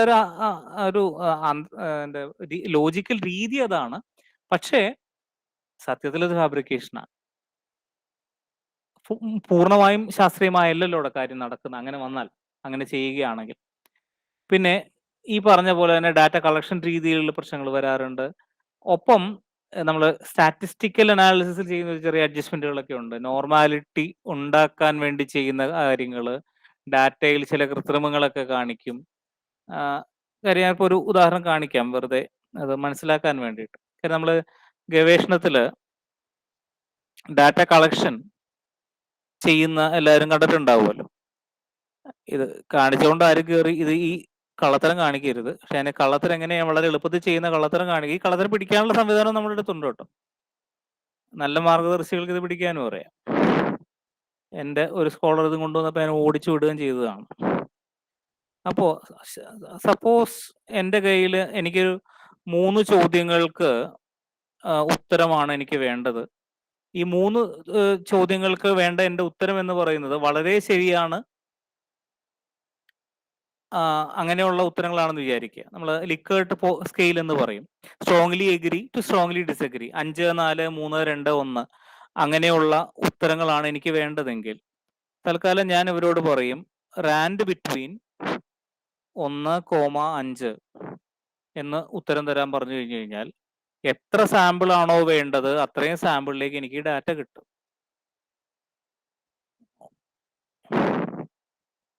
അപ്പൊ ഇവിടെ എന്താ സംഭവിക്കുന്നത് വെച്ച് കഴിഞ്ഞാൽ ഇപ്പൊ ഞാനിപ്പോ ഒരു 5 സാമ്പിളിന്റെ ഡാറ്റ റാൻഡംലി ജനറേറ്റ് ചെയ്തു. And this will be normal also because it is randomly generated. ഇത് കൂടാതെ ഒരുപാട് ഇത്തരം അഭ്യാസങ്ങളൊക്കെ ഡാറ്റയിൽ നമുക്ക് ചെയ്യാൻ സാധിക്കും. പക്ഷെ ഇതിനെയാണ് ഞാൻ പറഞ്ഞത്, ഇങ്ങനെ ചെയ്താലും ഡാറ്റ കിട്ടും. പക്ഷെ ഈ ഡാറ്റയ്ക്ക് യാഥാർത്ഥ്യമായിട്ട് ഒരു ബന്ധവും ഉണ്ടാവില്ല. ഇനി ഇതിൽ ഫാബ്രിക്കേഷൻ എങ്ങനെയാണെന്ന് വെച്ച് കഴിഞ്ഞ് കഴിഞ്ഞാൽ ഞാനിപ്പോൾ ഈ ചോദിക്കുന്ന ചോദ്യത്തിന് ഇപ്പൊ ഞാൻ 1 മുതൽ 5 വരെ റാൻഡമൈസ് ചെയ്യാനാണ് ഞാൻ പറഞ്ഞത്. അതിന് പകരം ഈ ചോദിക്കുന്ന ചോദ്യത്തിന് എനിക്ക് പോസിറ്റീവ് ഉത്തരങ്ങൾ മതി. അതായത് ആൾക്കാർ അതിനോട് പൂർണ്ണമായി യോജിക്കുന്നവരെയാണ് എനിക്ക് കൂടുതലും വേണ്ടത്, അങ്ങനെയാണ് എനിക്ക് ഫൈൻഡിങ് വരേണ്ടത് എന്നാണെങ്കിൽ ഞാൻ പറയും റാൻഡ് ബിറ്റ്വീൻ 3,5 എന്ന് കൊടുക്കും. അപ്പോൾ 3, 4, 5 3, 4, 5 എന്നേ വരുള്ളൂ, 1, 2 വരില്ല. This is called fabrication. ഇത് ഒരു മെത്തേഡാണ്. ഇതുപോലെ വേറെ ടൂൾ ഉണ്ട്. അതിൽ കൊടുത്തു കഴിഞ്ഞാൽ എനിക്ക് ഇത്ര ആവറേജ് വേണം, അതിന്റെ നോർമൽ സ്റ്റാൻഡേർഡ് ഡീവിയേഷൻ ഇത്ര വേണം എന്ന് പറഞ്ഞാൽ അതിനനുസരിച്ച് വരാനുള്ള ടൂളും ഉണ്ട്. അപ്പോൾ ഡാറ്റ ഫാബ്രിക്കേഷൻ ഒക്കെ വളരെ ലളിതമായി ചെയ്യുന്ന കാര്യമാണ്. ഇതൊക്കെ അനലിസ്റ്റുമാർ പലരും പല തീസിസുകളിലും ചെയ്യാറുള്ളതാണ്. പക്ഷെ ഇത് റിസർച്ചിന്റെ സയന്റിഫിക് കണ്ടക്റ്റിൽ വളരെ വലിയ തെറ്റാണ്. കാര്യം നമ്മൾ ആ ചെയ്യുന്ന പ്രവൃത്തിയോട് ചെയ്യുന്ന വലിയൊരു തെറ്റാണ്. അതുകൊണ്ടാണ് നമ്മൾ ഒരാൾ ഡാറ്റ കൊണ്ടുവന്ന് കഴിയുമ്പോൾ ഇത് ജെന്യൂൻ ആണോ അല്ലയോ എന്ന് വളരെ എളുപ്പത്തിൽ നമുക്ക് മനസ്സിലാക്കാനും സാധിക്കും. ഇപ്പൊ ഒരാൾക്കൊരു ഡാറ്റ കളക്ട് ചെയ്യാൻ കൊടുത്തു കഴിയുമ്പോഴും അവരുകൾ ചിലപ്പോൾ വെറുതെ വട്ടം കുത്തി തരുമായിരിക്കും, വായിക്കാനൊന്നും തരൂല എന്ന് പറഞ്ഞുകൊണ്ട്. അപ്പോൾ അങ്ങനെ വരുമ്പോൾ അയാള് വട്ടം കുത്തി തന്നതാണോ ശരിക്കും തന്നതാണോ എന്ന് മനസ്സിലാക്കാനുള്ള മാർഗങ്ങൾ പോലും ഉണ്ട്. അതിനാണ് ഞാൻ പറഞ്ഞ ഡീബയസിങ് ടെക്നിക്സ് എന്ന് പറഞ്ഞു. അതിലൊരു ടെക്നിക്ക് ഉദാഹരണം പറഞ്ഞാൽ കൊച്ചി യൂണിവേഴ്സിറ്റിയിൽ ഒരു സ്കോളറുടെ ക്വസ്റ്റനറിൽ അയാൾ വളരെ ഭംഗിയായിട്ട് ഉപയോഗിച്ചിട്ടുണ്ടായിരുന്നു. ഒരുപാട് ചോദ്യങ്ങളുണ്ടായിരുന്നു. എല്ലാ ചോദ്യങ്ങളോടും ഈ പറഞ്ഞ 5, 4, 3, 2 എന്നുള്ള ഉത്തരങ്ങളാണ് എഴുതേണ്ടത്. Strongly agree to strongly disagree. അതിൽ ഒരു ചോദ്യം എങ്ങനെയായിരുന്നു, ഈ ചോദ്യം വായിക്കുകയാണെങ്കിൽ സ്ട്രോങ്ലി ഡിസഗ്രി എന്ന് മാർക്ക് ചെയ്യുകയാണ്. അപ്പോൾ വെറുതെ വട്ടം കുത്തുന്ന ആള് അങ്ങനെ എഴുതില്ലല്ലോ. അപ്പൊ കൃത്യമായിട്ട് വായിച്ചെഴുതിയ ആരാണ് വായിക്കാത്ത ആരാണെന്ന് ഏകദേശം ഒരു ധാരണ കിട്ടും. അതിനനുസരിച്ച് അദ്ദേഹത്തിന് ആ ഡാറ്റ ഉപയോഗിക്കാനും സാധിക്കും. ഇനി മൂന്നാമത്തെ അല്ലെങ്കിൽ ഏറ്റവും പ്രധാനപ്പെട്ട, നമ്മൾ ഏറ്റവും കൂടുതൽ ഫേസ് ചെയ്തിട്ടുള്ള, ഒരുപക്ഷെ കുട്ടികളായിരിക്കുമ്പോൾ തൊട്ട് ഉപയോഗിച്ചിട്ടുള്ള പ്രധാനപ്പെട്ട ഒരു പ്രശ്നമാണ് പ്ലേജിയറിസം. ഞാൻ എല്ലാം നെറ്റിൽ നിന്ന് കോപ്പി അടിച്ചതാണ്, എന്നിട്ട് എന്താ തെറ്റെന്ന് പറയണമെന്ന് ചോദിച്ചു കഴിഞ്ഞു കഴിഞ്ഞാൽ അത് തെറ്റായതുകൊണ്ട്. അങ്ങനെ അതാണ് ആ കാർട്ടൂണിൽ പറയുന്ന ഒരു കഥ കാണിച്ചിരിക്കുന്നത്, അത്രയേ ഉള്ളൂ. സോ പ്ലേജിയറിസം എന്ന് പറയുന്നത് സോഴ്സ് വെളിപ്പെടുത്തിയിട്ടും പ്ലേജിയറിസം വരും. അപ്പൊ ചില ആൾക്കാർ പറയുന്നത് ഞാൻ സോഴ്സ് വെച്ചിട്ടുണ്ട് അപ്പൊ പ്ലേജിയറിസം ആവില്ലല്ലോ. അങ്ങനെ ആവില്ല, അതുകൊണ്ട് കാര്യമില്ല. What is your contribution? നിങ്ങളുടെ സംഭാവന എന്താണ്? നിങ്ങൾ എന്ത് കണ്ടുപിടിച്ചു? വെറുതെ സോഴ്സ് എഴുതിയാൽ പോരാ. ആ പറഞ്ഞ പ്രവൃത്തി വായിച്ചിട്ട്, ആ കൃതി വായിച്ചിട്ട്, ലിറ്ററേച്ചർ വായിച്ചിട്ട് നിങ്ങൾക്ക് എന്ത് മനസ്സിലായി എന്ന് നിങ്ങളുടെ ഭാഷയിൽ എഴുതുക, എന്നിട്ട് സോഴ്സ് സൈറ്റ് ചെയ്യുക, സൈറ്റേഷൻ റെഫറൻസ് കൊടുക്കുക. അപ്പോഴാണ് കറക്റ്റായ രീതി. അതുകൊണ്ടാണ് പലപ്പോഴും ആ ഒരു റിസർച്ചേഴ്സിനെ കളിയാക്കിക്കൊണ്ടുള്ള ഒരു ഡെഫിനിഷൻ തന്നെ അവിടെ നിൽക്കുന്നത്. ഒന്നിൽ നിന്ന് കോപ്പി എടുത്താൽ പ്ലേജിയറിസം, ഒരുപാട് കോപ്പി അടിച്ചാൽ റിസർച്ച് ആണെന്ന് പറയുന്നത്. അപ്പൊ നമ്മൾ കോപ്പി അടിക്കാരാണെന്ന് ഒരു പ്രയോഗം തന്നെ നാട്ടിലുണ്ട്. ഇത് പഴയ ഡെഫിനിഷനാണ്. അപ്പൊ നമ്മൾ അങ്ങനെ അല്ല എന്ന് പ്രൂവ് ചെയ്യേണ്ടത് നമ്മുടെ ഉത്തരവാദിത്തമാണ്. ഒരുപാട് തരത്തിലുള്ള പ്രശ്നങ്ങളുണ്ട്. അപ്പൊ അതില് പാരാഫ്രേസിങ് പ്ലേജിയാരിസം ആണ് നമ്മളിപ്പോ കൂടുതൽ കണ്ടുവരുന്നത്. ആൾക്കാര് വാക്ക് മാറ്റി എഴുതും. അതേപടി എഴുതിയാലല്ലേ പ്രശ്നമുള്ളൂ എന്നും പറഞ്ഞുകൊണ്ട് വാക്ക് മാറ്റി എഴുതും. അതേപടി എഴുതുകയാണെങ്കിൽ നമ്മള് കൊട്ടേഷൻ മാർക്സിൽ എഴുതണം എന്നുള്ളതാണ് റൂള്. കാര്യം നിങ്ങളുടെ വാക്കല്ലല്ലോ. നിങ്ങളുടെ വാക്കല്ല എന്ന രീതിയിൽ അപ്പൊ പിന്നെ നിങ്ങളുടെ വാക്കെന്ന് പറഞ്ഞാൽ എഴുതാൻ പാടില്ല. റിപ്പോർട്ടഡ് സ്പീച്ച് ആവണം. ഐ മീൻ കൊട്ടേഷൻ മാർക്സ് അവിടെ വരണം. അപ്പോ നമ്മൾ എന്ത് ചെയ്യും? പാരാഫ്രേസ് ചെയ്യും. പാരാഫ്രേസ് വെച്ച് കഴിഞ്ഞാൽ വാക്കുകളുടെ ഘടന മാറ്റും. ഘടന മാറ്റിയാലും നമ്മൾ സോഴ്സ് കാണിക്കണം. പിന്നെ മറ്റൊന്ന് എന്താണ്? Mosaic plagiarism. അവിടുന്ന് കുറച്ചെടുത്ത് ഇവിടുന്ന് കുറച്ചെടുത്ത് ഇതെല്ലാം കൂടി ചേർത്ത് വെക്കും. അപ്പോ സംഭവം നമ്മള് പണ്ടത്തെ മൊസൈക്ക് തറ പോലെ ഇരിക്കും. കണ്ടാൽ തന്നെ അറിയാം കൂട്ടിച്ചേർത്ത് വെച്ചേക്കണതാണെന്ന്. ഇത് തമ്മിൽ കണക്ഷൻ ഇല്ല. ആശയപരമായി ചിലപ്പോഴൊക്കെ ഇതിന് ചിലപ്പോൾ വ്യക്തമായ കണക്ഷൻ ഉണ്ടായില്ല എന്നൊക്കെ വരും. ആൻഡ് ആക്സിഡന്റൽ പ്ലേജിയാരിസം തീർച്ചയായിട്ടും വരാം. അത് കോപ്പിയിങ്ങിലൂടെ മാത്രമല്ല, വെറും ബൗദ്ധികമായി തന്നെ വരാം. അൺഇൻറ്റൻഷണൽ ആയിട്ട് വരാം. എനിക്കത് വന്നിട്ടുണ്ട്. ഞാൻ എൻ്റെ ഈ ഗവേഷണ രീതിശാസ്ത്രത്തെക്കുറിച്ചുള്ള ഒരു പുസ്തകത്തിന്റെ ആമുഖം എഴുതുമ്പോൾ ഞാൻ ഒരു 10-30ഓളം പുസ്തകങ്ങൾ വായിച്ചിട്ടുണ്ട്. ഇത് ഈ പുസ്തകം എഴുതുന്നതിന് മുമ്പ്. അപ്പൊ അതുവരെ ഒന്നും ഞാൻ വായിച്ചിട്ടില്ലാത്ത രീതിയിലുള്ള ഒരു ആമുഖം എഴുതാനൊക്കെ ആലോചിച്ച് ഞാൻ എഴുതി. പുസ്തകം പ്രസിദ്ധീകരിച്ചു. ഒരു 12 കൊല്ലം മുമ്പാണ് പ്രസിദ്ധീകരിച്ചു. പുസ്തകം ഇറങ്ങി 1 കൊല്ലം കഴിഞ്ഞു. ഞാൻ വേറൊരു പുസ്തകം കണ്ടു. ആ പുസ്തകം ഇറങ്ങിയത് 2-3 കൊല്ലം മുമ്പായിരുന്നു. അന്ന് 2-3 കൊല്ലം മുമ്പായിരുന്നു. ഞാൻ എടുത്തു. അതുവരെ ഞാൻ വായിക്കാത്ത പുസ്തകമായിരുന്നു. ചെറിയ പുസ്തകമായിരുന്നു. അത്ര വലിയ പ്രശസ്തമായ പുസ്തകമൊന്നും അല്ല. എന്നാലും അതിന്റെ ആമുഖവും ഞാൻ ഈ മനസ്സിൽ കണ്ടുപിടിച്ച് ഞാൻ എഴുതിയ ആമുഖവും ഒന്ന് തന്നെയായിരുന്നു. അതിനെയാണ് നമ്മൾ അൺഇൻറ്റൻഷണൽ എന്ന് പറഞ്ഞത്. നമ്മൾ രണ്ടുപേരും ഒരേപോലെ ചിന്തിച്ചു, ഏകദേശം ഒരേപോലെ എഴുതി. പക്ഷേ രണ്ടുപേരും തമ്മിൽ തമ്മിൽ കോപ്പി അടിച്ചതല്ല. അങ്ങനെയും വരാം. അതിനാണ് ആക്സിഡന്റൽ ഓർ അൺഇൻറ്റൻഷണൽ പ്ലേജിയാരിസം എന്ന് പറയുന്നത്. അപ്പൊ ഇതിനെയൊക്കെ നമ്മൾ എന്ത് ചെയ്യും? ഒരുപാട് പ്രശ്നങ്ങളുണ്ട്. ക്ലോൺ ചെയ്യുന്നവരുണ്ട്. വേർഡ് ബൈ വേർഡ് കോപ്പി അടിക്കുന്നവരുണ്ട്. ഫൈൻഡ് ആൻഡ് റീപ്ലേസ് കൊടുത്ത് വാക്കുകൾ അഡ്ജസ്റ്റ് ചെയ്യുന്നവരുണ്ട്. റീമിക്സ് ചെയ്യുന്നവരുണ്ട്. റീസൈക്കിൾ ചെയ്യുന്നവരുണ്ട്. ഹൈബ്രിഡ് ആക്കാറുണ്ട്. അതായത് കുറച്ച് വിത്ത് സൈറ്റേഷനും വിത്തൗട്ട് സൈറ്റേഷനും മിക്സ് ചെയ്യുന്നവരുണ്ട്. ഇല്ലാത്ത റെഫറൻസുകൾ കൊടുക്കുന്നവരുണ്ട്. അതിനെയാണ് 404 എറർ എന്ന് പറയുന്നത്. ഇല്ലാത്ത റെഫറൻസുകൾ. സ്യൂഡോ റെഫറൻസസ് എന്ന് പറയും. നമ്മൾ ചാറ്റ് ജിപിടിയിലൊക്കെ നിങ്ങൾ എഐ ടൂൾസുകളെ കുറിച്ചിട്ട് ക്ലാസ്സുകൾ അറ്റൻഡ് ചെയ്താൽ മനസ്സിലാവും. എഐ ടൂൾസ് നമ്മൾ ഉപയോഗിക്കണം. പക്ഷേ അതിന്റെ രീതി അറിഞ്ഞ് ഉപയോഗിക്കണം. അപ്പോൾ ചാറ്റ് ജിപിടിയിലൊക്കെ നമ്മൾ കൊടുത്തു കഴിഞ്ഞ് കഴിഞ്ഞാൽ കുഴപ്പം പറ്റുന്നത് സ്യൂഡോ റെഫറൻസസ്, PSEUDO, സ്യൂഡോ കപടം എന്നാണ് അതിന്റെ അർത്ഥം. PSEUDO സ്യൂഡോ റെഫറൻസസ് നമുക്ക് കിട്ടും. അങ്ങനെ റെഫറൻസ് ഉണ്ടാവില്ല. ഇല്ലാത്ത റെഫറൻസ് ഒക്കെ കിട്ടുക്കളെ. അപ്പോ അങ്ങനെ ആൾക്കാർ ചില സൈറ്റേഷൻ കൊടുത്തോളെ. അങ്ങനെ ഒരു സൈറ്റേഷൻ ഉണ്ടാവില്ല. അപ്പോ അതിനെയാണ് 404 എറർ എന്ന് പറയാ. പിന്നെ ചില ആൾക്കാർ അഗ്രിഗേറ്റേഴ്സ് ആണ്. അവരെ എവിടെന്നെങ്കിലൊക്കെ എന്തെങ്കിലുമൊക്കെ പെറുക്കി കൂട്ടി വെച്ചിട്ടുണ്ടാവും. Without proper citation. അങ്ങനെയും പേപ്പേഴ്സ് ആർട്ടിക്കിൾസ് ഒക്കെ നമ്മൾ കാണും. റീട്വീറ്റ് ആർട്ടിക്കിൾസ് ഒക്കെ കാണാറുണ്ട് വിത്തൗട്ട് പ്രോപ്പർ സൈറ്റേഷൻ. ചുമ്മാ മറ്റുള്ളവരുടെ വാക്കുകൾ ഇങ്ങനെ പറഞ്ഞുകൊണ്ടിരിക്കുന്ന ആൾക്കാർ.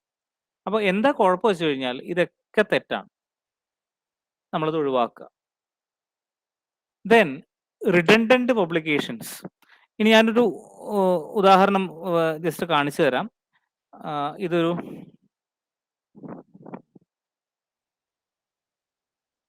ഇത് ടേർനിറ്റിൻ സോഫ്റ്റ്വെയറിൽ കൊടുത്തിട്ട് നമ്മളൊരു പ്ലേജിയാരിസം ചെക്ക് ചെയ്ത ഫയലാണ്. ഇത് കണ്ടു കഴിഞ്ഞാൽ നിങ്ങൾക്ക് കുറച്ചും കൂടി ആ കാര്യം മനസ്സിലാവും. ഇവര് ആ സോഫ്റ്റ്വെയർ ഇതെങ്ങനെയാണ് പിടിക്കുന്നത് എന്നുള്ളതും ഒക്കെ. ഇപ്പം ഇത് കണ്ടു കഴിഞ്ഞാൽ അറിയാം. നമുക്കതൊന്നും ഇവിടെയൊന്നും കോപ്പി അടിച്ചിട്ടില്ല. പക്ഷേ ഇവിടെ കണ്ടില്ലേ, മെത്തഡോളജി തുടങ്ങുന്നിടത്ത് the study employees primary and secondary data scale items has been adopted. അപ്പൊ ഇതേപോലെ ഞാൻ വേറെ ഏതോ പേപ്പറിൽ എഴുതി കണ്ടിട്ടുണ്ടെന്നാണ് അവർ പിടിച്ചിരിക്കുന്നത്. അവർ കൃത്യമായിട്ട് റെഫറൻസ് പറഞ്ഞിട്ടുണ്ട്. ഈ ചില വാക്കുകൾ അവർ പിടിച്ചത് പക്ഷെ ഇതൊക്കെ വളരെ ടെക്നിക്കലായിട്ട് വാക്കുകളാണ്. സ്റ്റാറ്റിസ്റ്റിക്, കോൾമോഗ്രോ ടെസ്റ്റ്, ഇതൊക്കെ വളരെ ടെക്നിക്കലായിട്ട് വാക്കുകളാണ്. ഈ വാക്കുകൾ ഉപയോഗിക്കാതെ നമുക്ക് ചെയ്യാൻ പറ്റില്ല. പക്ഷേ അവരത് കൃത്യമായിട്ട് സോഴ്സ് പിടിച്ചിട്ടുണ്ട്. അത് ഇന്ന പേപ്പറുകളിൽ ഉണ്ട് എന്ന് അവർ പറയുകയാണ്. അപ്പൊ ഇതിന്റെ ഈ ടെസ്റ്റിന്റെ സിഗ്നിഫിക്കന്റ് ലെവൽ വെച്ചിട്ട് അവർ കൃത്യമായിട്ട് പറയും, താഴെ ഇന്ന സോഴ്സിൽ നിന്നാണ് നിങ്ങൾ എടുത്തിരിക്കുന്നത്. 7% പ്ലേജിയാരിസം ഉണ്ട്.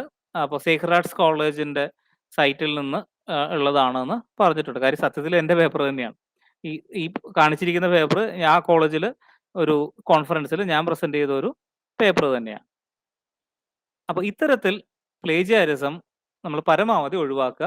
10ൽ താഴെ നിർത്തണം. 7ഒക്കെ കുഴപ്പമൊന്നുമില്ല. 10% താഴെ ആയിരിക്കണം നമ്മുടെ സിമിലാരിറ്റി ഇൻഡെക്സ്. ഈ പ്ലേജിയാരിസത്തിനെ മെഷർ ചെയ്യുന്നത് ഇപ്പോൾ ടെർണിറ്റിന്റെ ഒക്കെ മെഷർ ചെയ്യുന്നത് വെറും സിമിലാരിറ്റി ഇൻഡെക്സ് വെച്ചിട്ടാണ്. പക്ഷെ ഐഡിയ പ്ലേജിയാരിസം വരെ പിടിക്കാനുള്ള സോഫ്റ്റ്വെയർസ് ലോകത്തിലുണ്ട്. അതായത് ആശയം കോപ്പി അടിച്ചാൽ പോലും പിടിക്കാനുള്ള സാധനങ്ങളൊക്കെ ഇപ്പോൾ നാട്ടിലുണ്ട്. വലിയ ജേണലുകളൊക്കെ അതുവരെ ഉപയോഗിക്കുന്നുണ്ടെന്നാണ് പറയുന്നത്. വലിയ വലിയ ജേണലുകൾ നമ്മൾ അത്രയൊക്കെ എത്തിയിട്ടില്ല, കൊണ്ട് കുഴപ്പമില്ല. ദെൻ മറ്റൊരു സയന്റിഫിക് മിസ്കണ്ടക്ട് ആണ് റിഡൻഡന്റ് പബ്ലിക്കേഷൻ. എന്ന് വെച്ച് കഴിഞ്ഞാൽ ഒരുപക്ഷെ നിങ്ങൾ അങ്ങനെയുള്ളവരെ കണ്ടിട്ടുണ്ടാവാം. നിങ്ങൾ അങ്ങനെ ചെയ്യുന്നുണ്ടോ എന്ന് എനിക്കറിയില്ല. ഉണ്ടെങ്കിൽ നിർത്തുക. എൻ്റെ ഒരു സ്കോളർ നമ്മുടെ നമ്മുടെ കാലിക്കറ്റ് യൂണിവേഴ്സിറ്റിയുടെ കീഴിലുള്ള ഒരു എയ്ഡഡ് കോളേജിലെ അധ്യാപികയാണ്. അപ്പോൾ അയാൾക്ക് കുറച്ച് പേപ്പറുകളൊക്കെ ഞാൻ സഹായിച്ച് ചെയ്തിട്ടുണ്ട്. പ്രസന്റേഷനും പ്രബന്ധങ്ങളൊക്കെ ചെയ്തിട്ടുണ്ട്. അപ്പോൾ ഒരു പ്രബന്ധം ചെയ്തു കഴിഞ്ഞപ്പോൾ ഉടനെ അയാളുടെ കൊളീഗ് വന്നിട്ട് പറഞ്ഞു, ആ ടീച്ചർ ഒരു പേപ്പർ ചെയ്തതല്ലേ, ഇനി അടുത്ത കോൺഫറൻസിനുണ്ട്, അവിടെ കൊണ്ടുപോയി അത് ചെയ്യാം. അതായത് ഒരേ പ്രബന്ധം വീണ്ടും അടുത്ത വേദി കൊണ്ടുപോകുന്നു, അതേ പ്രബന്ധം വീണ്ടും അടുത്ത വേദിയിൽ കൊണ്ടുപോകുന്നു. ഇങ്ങനെ ഒരേ സാധനം വീണ്ടും വീണ്ടും കൊണ്ടുപോവുക. ഇതിനെയാണ് റിഡൻഡൻസി എന്ന് പറയുന്നത്. തെറ്റാണ്. അന്ന് ഞാൻ പറഞ്ഞു തെറ്റാണ്, ചെയ്യാൻ പാടില്ല. അല്ല, ഇയാൾ ചെയ്യുന്നുണ്ട്, എൻ്റെ സ്കോളർ എന്നോട് വാദിക്കാൻ വന്നതാണ്, അങ്ങനെ ചെയ്യാൻ പറഞ്ഞു. പേപ്പർ ഞാൻ ചെയ്തതാണ്, താൻ എൻ്റെ സ്കോളറാണ്, ചെയ്യാൻ പാടില്ല എന്ന് ഞാൻ പറഞ്ഞു. ഏതായാലും എൻ്റെ ഭാഗ്യത്തിന് പിറ്റേ വർഷം UGC ഉത്തരവിറക്കി. റിഡൻഡന്റ് പബ്ലിക്കേഷൻസും സെൽഫ് പ്ലേജിയാരിസവും പാടില്ല എന്നും പറഞ്ഞുകൊണ്ട് UGC ഒരു സർക്കുലറും കൂടി ഇറക്കി. അപ്പൊ ഞാനിത് വേഗം ഈ സ്കോളർക്ക് അയച്ചു കൊടുത്തു. ഇപ്പൊ പറഞ്ഞത് മനസ്സിലായോ എന്ന് പറഞ്ഞുകൊണ്ട് അയക്കുകയും ചെയ്തു. അതുകൊണ്ട് ഒരു പ്രബന്ധം ചെയ്താൽ അത് ഒരു പ്രബന്ധമാണ്, അല്ലാതെ അത് പിന്നെ 10 വീണ്ടും കൊണ്ട് നടക്കരുത്. അത് പേപ്പർ പ്രസന്റേഷൻ ആണെങ്കിലും ശരി, പ്രബന്ധമാണെങ്കിലും ശരി. പിന്നെ ഒരു പ്രശ്നമുള്ളതാണ് സലാമി സ്ലൈസിങ്. എന്ന് വെച്ച് കഴിഞ്ഞാൽ ഒരു അത്യാവശ്യം വലിയ ഒരു ഗവേഷണം വർക്ക് ചെയ്തതിന് ശേഷം അതിനെ കുഞ്ഞു കുഞ്ഞു കുഞ്ഞു കുഞ്ഞു വർക്കുകളായിട്ട് നമ്മളിങ്ങനെ പ്രസിദ്ധീകരിക്കും. അതും നല്ലതല്ല എന്നാണ് പറയുന്നത്. പക്ഷെ provided if it is worthy to cut, you can cut. അല്ലാതെ ഈ പറഞ്ഞ പോലെ ചിപ്സ് മുറിക്കുന്ന പോലെ മുറിച്ചു കഴിഞ്ഞു കഴിഞ്ഞാൽ മീനിങ് ഫുൾ അല്ല. If it's a meaningful cut you can cut, otherwise better not cut. പിന്നെ ഉള്ളതാണ് selective reporting and misrepresentation of data. അത് ഡാറ്റ കോൺസെപ്ച്വലൈസേഷനിൽ വരാറുണ്ട്, സ്റ്റഡിയിൽ വരാറുണ്ട്, ഇന്റർപ്രറ്റ് ചെയ്യുമ്പോഴും വരാറുണ്ട്. ചിലപ്പോഴൊക്കെ വരുന്നത് over and under citation of studies ആണ്. ആവശ്യത്തിൽ കൂടുതൽ സൈറ്റേഷൻ വരാറുണ്ട്, ആവശ്യത്തിൽ കുറവ് സൈറ്റേഷൻ വരാറുണ്ട്. ഇപ്പോൾ ഞാൻ ഈ പറഞ്ഞ നമ്മുടെ സ്കോളർ ഇപ്പോൾ തീസ് വെച്ചു. അയാളുടെ നമ്മൾ ലിറ്ററേച്ചർ റിവ്യൂ ചാപ്റ്ററിലൊക്കെ ഒരു പാരഗ്രാഫ് ഞാൻ എഴുതുമ്പോൾ എന്ന് പറയാൻ കാര്യം പകുതി ഞാൻ എഴുതിയതുകൊണ്ട് തന്നെയാണ്. അപ്പോൾ നമ്മളിരുന്ന് എഴുതുമ്പോൾ വി വർക്ക് ടുഗെദർ, ബിക്കോസ് നമ്മളത് സിസ്റ്റമാറ്റിക് ലിറ്ററേച്ചർ റിവ്യൂ എന്നറിയപ്പെടുന്ന ഇപ്പോഴത്തെ ഏറ്റവും പുതിയ രീതിയിലുള്ള റിവ്യൂ ആണ് എഴുതിയിരിക്കുന്നത്. അപ്പോൾ അതിൽ എഴുതുമ്പോൾ ഒരു പാരഗ്രാഫിന് നമ്മൾ 50ഓളം റിവ്യൂ ഒക്കെ വരും. അത് ഓവർ സൈറ്റേഷൻ അല്ല, കാര്യം അത് അങ്ങനെ എഴുതിയാലേ അതങ്ങനെ വരുള്ളൂ. എന്നാൽ അതിനകത്ത് ആ തിയററ്റിക്കൽ ഫോർമുലേഷൻ അങ്ങനെ വരുള്ളൂ. അല്ലാണ്ട് നമ്മൾ ഈ നരേറ്റീവ് റിവ്യൂ, പഴയ കാലത്തെ റിവ്യൂ എന്ന് പറഞ്ഞ രീതി ഉണ്ടല്ലോ, A എന്ന് പറഞ്ഞ ആൾ അങ്ങനെ പറഞ്ഞു, B എന്ന് പറഞ്ഞ ആൾ ഇങ്ങനെ പറഞ്ഞു, C എന്ന് പറഞ്ഞ ആൾ ഇങ്ങനെ പറഞ്ഞു. ഇത് 3 പേരും ഒരേ കാര്യമാണ് പറഞ്ഞെങ്കിൽ ഇത് ഇങ്ങനെയാണ്, ബ്രാക്കറ്റ് A, B, C, അതിൻ്റെ എല്ലാം ആവശ്യമുള്ളൂ. അങ്ങനെ എഴുതിയാൽ അതിന്റെ പേരാണ് തീമാറ്റിക് റിവ്യൂ. മൾട്ടിപ്പിൾ സൈറ്റേഷൻ എന്നും പറയും. Thematic review or multiple citation. അപ്പോൾ multiple citation is used for thematic reviews. അപ്പോൾ അതാണ് ഇപ്പോഴത്തെ രീതി. കാര്യം പേജ് കുറയ്ക്കുന്നതാണ് ഇപ്പോഴത്തെ രീതി, അല്ലാണ്ട് പേജ് കൂട്ടുന്നതല്ല ഇപ്പോഴത്തെ രീതി. കാര്യം ഇപ്പോൾ നമുക്ക് പഠനങ്ങൾ അവൈലബിൾ ആണ്, പല മേഖലകളിലൂടെയും പല മാർഗങ്ങളിലൂടെയും നമുക്കിപ്പോൾ പ്രബന്ധങ്ങളൊക്കെ ഇഷ്ടംപോലെ അവൈലബിൾ ആണ്. അപ്പോൾ അതിനനുസരിച്ചിട്ട് അണ്ടർ സൈറ്റേഷൻ വരാതിരിക്കുക. അപ്പോൾ നമ്മൾ പറയും, ചിലരൊക്കെ പറയാറുണ്ട് റിസർച്ച് വർക്ക് നോക്കി കിട്ടിയില്ല, ലിറ്ററേച്ചർ കിട്ടാനില്ല എന്നൊക്കെ പറയും. പലപ്പോഴും തെറ്റായ രീതിയാണ്, നോക്കേണ്ടടുത്ത് നോക്കാത്തതുകൊണ്ടാണ്. പിന്നെ നമ്മുടെ ചില യൂണിവേഴ്സിറ്റികളുടെ സഹകരണ കുറവ് കൊണ്ടുകൂടിയാണത്. ഇൻഫ്ലുബിനെറ്റിലേക്ക് വേണ്ട രീതിയിൽ നമ്മുടെ യൂണിവേഴ്സിറ്റികൾ ഡാറ്റ കൊടുക്കുന്നില്ല. ലൈബ്രറി ചെന്നാൽ മാത്രമേ നമുക്ക് തീസിസിന്റെ ലിസ്റ്റെങ്കിലും കാണാൻ പറ്റുന്നുള്ളൂ. അങ്ങനെയുള്ള ചില പ്രശ്നങ്ങളൊക്കെ ഉണ്ട് യൂണിവേഴ്സിറ്റികളിൽ. അത് ചില വേദികളിൽ ഞാൻ ഉന്നയിച്ചിട്ടും ഉണ്ടായിരുന്നു. നേരിട്ട് തന്നെ. പക്ഷേ തിരുത്താൻ അവർ തയ്യാറാവാത്തത് നമ്മുടെ കുഴപ്പമല്ലല്ലോ. പക്ഷേ ഇൻഫ്ലുമിനേറ്റ് ശോധഗംഗയുടെയൊക്കെ ആശയം തന്നെ അവിടെ എന്താ പറയുക നശിപ്പിക്കപ്പെടുകയാണ്. ഇത് നമുക്ക് ഒരു സിംഗിൾ പോയിന്റിൽ കുറെയൊക്കെ കിട്ടിയേനെ. കുറച്ച് ചില സ്ഥാപനങ്ങൾ കിട്ടുന്നില്ല. ചില സ്ഥാപനങ്ങൾക്ക് സ്വന്തമായിട്ട് റെപ്പോസിറ്ററി ഉണ്ട്. സ്വന്തം യൂണിവേഴ്സിറ്റിക്ക് സ്വന്തമായിട്ടൊരു വെബ്സൈറ്റ് ഉണ്ട്. ആ സൈറ്റിൽ കയറി കഴിഞ്ഞാൽ നമുക്ക് തീസികളൊക്കെ വായിക്കാൻ പറ്റും, പ്രബന്ധങ്ങൾ വായിക്കാൻ പറ്റും. അങ്ങനെ നമുക്കിത് കൃത്യമായിട്ട് കവർ ചെയ്യാൻ സാധിക്കും. അപ്പോൾ നമ്മൾ സെലക്റ്റീവ് ആയിട്ട് ചെയ്യാതിരിക്കുക. എല്ലാം കോംപ്രിഹെൻസീവ് ആയിട്ട് ചെയ്യുക. സെലക്റ്റീവ് റിപ്പോർട്ടിംഗ് അല്ല, കോംപ്രിഹെൻസീവ് റിപ്പോർട്ടിംഗ് ആണ് വേണ്ടത്. ആൻഡ് എങ്ങനെ നമ്മളത് ഒഴിവാക്കും എന്ന് ചോദിച്ചു കഴിഞ്ഞാൽ ഈ 3 സ്റ്റേജിലും നേരത്തെ പറഞ്ഞതുപോലെ പ്രബന്ധമായാലും ഗവേഷണ പേപ്പറുകളായാലും നമ്മൾ പബ്ലിഷ് ചെയ്യാൻ ഉദ്ദേശിക്കുന്ന പേപ്പറുകളാണെങ്കിലും കൃത്യമായിട്ട് അതിൻ്റെ ആരൊക്കെയാണ് ഓതർഷിപ്പ് എന്നുള്ള കാര്യങ്ങളിൽ വരെ ക്ലാരിറ്റി ഉണ്ടായിരിക്കണം. കാര്യം നമ്മളിപ്പോൾ നമ്മുടെ നാട്ടിലുള്ള മെയിൻ പ്രശ്നമാണല്ലോ, ഗൈഡിന്റെ പേര് ആദ്യം വെക്കണോ രണ്ടാമത് വെക്കണോ എന്നുള്ള ഒരു കൺഫ്യൂഷൻ വരെ നമ്മുടെ നാട്ടിലുള്ളതാണ്. അപ്പോൾ കാര്യം ഫസ്റ്റ് ഓതർക്കുള്ള വെയിറ്റേജ് കൊടുക്കുന്ന പരിപാടി അത് നമ്മുടെ UGCയുടെ ഒരു പരിപാടിയാണ്. അത് ഗ്ലോബലി പോയി കഴിഞ്ഞ് കഴിഞ്ഞാൽ എല്ലാവർക്കും ഒരേ വെയിറ്റേജാണ്. ഇവിടെ അങ്ങനെയല്ല. UGC gives more weightage to the first author. അതുകൊണ്ട് തന്നെ ഫസ്റ്റ് ഓതർക്ക് കിട്ടാൻ വേണ്ടി 3D കൂടുതലാണ്. പിന്നെ നമ്മൾ സെക്കൻഡ് ഓതർ വരെയൊക്കെയാണെങ്കിൽ കുഴപ്പമില്ല. 2 ഓതേഴ്സ് ഉള്ളതാണെങ്കിൽ കുഴപ്പമില്ല. സൈറ്റേഷൻ എഴുതുമ്പോൾ രണ്ടാളുടെയും പേര് വരും. 3 ഓതർ ഉണ്ടെന്നാണെങ്കിൽ മൂന്നാമത്തെ ഓതറുടെ പേര് എറ്റോളായി പോകും. ഐ മീൻ ആദ്യത്തെ ഓതറുടെ പേര് മാത്രമേ ഉണ്ടാവുള്ളൂ. ബാക്കി രണ്ടുപേരുടെയും പേര് പലപ്പോഴും ഇൻടെക്സ്റ്റ് സൈറ്റേഷനിൽ പ്രബന്ധത്തിന്റെ ഉള്ളിൽ വരുമ്പോൾ ഒന്നും വരില്ല. റെഫറൻസ് ലിസ്റ്റിൽ വന്നു അത്രയല്ലേ ഉണ്ടാവുള്ളൂ. അപ്പോൾ നോർമലി ഇറ്റ് ഹാപ്പൻസ്. നമ്മൾ അതിനകത്ത് ട്രോളായിട്ട് പറയുന്ന ഒരു കാര്യമാണ് we do a lot of work to become et al എന്നാണ് പറയുക. അപ്പോൾ agree on the authorship and protocols and during the conduct of the research, follow the protocol and regularly check the data. And after the research, share the reports and return something back to the community. Of course, use reference management softwares. അത് ഞാൻ പറഞ്ഞ ആ ഒരു സോഫ്റ്റ്വെയറും കൂടി നമ്മൾ ഏതെങ്കിലും ഒരു സോഫ്റ്റ്വെയർ എങ്കിലും നമ്മൾ വ്യക്തമായി അറിഞ്ഞിരിക്കണം. മെൻഡലെ, സൊട്ടേറോ, എൻഡ്നോട്ട്, റഫ് വർക്ക് 4 സോഫ്റ്റ്വെയറുകൾ ലോകപ്രശസ്തമായിട്ട് ഉപയോഗിക്കുന്നതാണ്. ഇതിൽ സൊട്ടേറോ ആണ് ഞാൻ റെക്കമെൻഡ് ചെയ്യുന്നത്. തുടക്കക്കാർക്കൊക്കെ വളരെ യൂസ്ഫുൾ ആയിട്ടാണ്. മെൻഡലാണ് ഏറ്റവും നല്ലത്. പക്ഷേ സൊട്ടേറോ ആണ് ഏറ്റവും എനിക്ക് ഈ തുടക്കക്കാർക്ക് ഏറ്റവും യൂസ്ഫുൾ ആയിട്ട് തോന്നിയിട്ടുള്ളത്. സൊട്ടേറോ ആണ് യൂസർ ഫ്രണ്ട്ലി ആയിട്ട് തോന്നിയത്. പിന്നെയുള്ള കാര്യം ഇത് ഞാൻ നിങ്ങൾക്ക് ഇത് ഫുള്ള് കാര്യം ഞാൻ ഷെയർ ചെയ്യുന്നുണ്ട്, നോട്ട്സ് ആയിട്ട് PDF ആയിട്ട് ഷെയർ ചെയ്യും. ഇതിൽ മറ്റൊരു പ്രശ്നമാണ് നമ്മൾ ഈ പേപ്പറുകളൊക്കെ അവതരിപ്പിക്കുമ്പോഴുള്ള പ്രശ്നമാണ് ഗോസ്റ്റ് ഓതർഷിപ്പ് എന്ന് പറയുന്നത്. അതായത് സത്യത്തിൽ പെയ്ഡാണ്. വേറെ വല്ലവരും പേപ്പർ എഴുതും, നമ്മൾ പേര് വെക്കും. അങ്ങനെയാണല്ലോ. അങ്ങനെ ചെയ്യുന്ന ഒരുപാട് പ്രബന്ധങ്ങൾ നമ്മുടെ നാട്ടിലുണ്ട്. So it is not good. Then gift authorship ഉണ്ട്. അതായത് അയാൾക്ക് ഈ പേപ്പറുമായിട്ട് ഒരു ബന്ധം ഉണ്ടാവില്ല, പക്ഷെ ആ ആളെ നമ്മൾ ഓതറായിട്ട് വെക്കും. പക്ഷേ ചില സമയത്ത് നമ്മൾ ഈ ഗിഫ്റ്റ് ഓതറെ വെക്കേണ്ടി വരും. കാര്യം ഇപ്പോൾ നമ്മളൊരു നല്ല ജേണലിലേക്ക് അയക്കുകയാണ്. അപ്പോൾ നമുക്ക് ഓതർ പ്രൊഫൈൽ ഇല്ല എന്നാണെങ്കിൽ നല്ല പ്രൊഫൈലുള്ള ഒരാളെയും കൂടി ആ ലിസ്റ്റിൽ വെച്ച് കഴിഞ്ഞാൽ അങ്ങോട്ട് കയറി പോവുള്ളൂ. അങ്ങനെ ചെയ്യാറുണ്ട് ഗിഫ്റ്റ് ഓതറായിട്ട്. പിന്നെ എങ്ങനെയാണ് undisclosed relationship or conflict of interest and undisclosed funding source പറയാതിരിക്കുന്നതും തെറ്റാണ്. ഞാൻ ഓൾറെഡി പറഞ്ഞു, ഫണ്ടഡ് റിസർച്ചിനാണ് ആഗോളതലത്തിൽ വലിയ വിലയുള്ളത്. അതായത് ഇപ്പോൾ നിങ്ങൾ JRF സ്കോളർ ആണെങ്കിൽ നിങ്ങളുടെ ആ JRFന്റെ ഒരു നമ്പർ ഉണ്ടല്ലോ, അത് അതിന്റെ ഫണ്ടിങ് ആയിട്ട് കാണിക്കണം, ഫണ്ടിങ് സപ്പോർട്ടായിട്ട് കാണിക്കണം. നിങ്ങൾ ചെയ്ത റിസർച്ചിന്റെ ഫണ്ടിങ് സപ്പോർട്ടായിട്ട് കാണിക്കണം.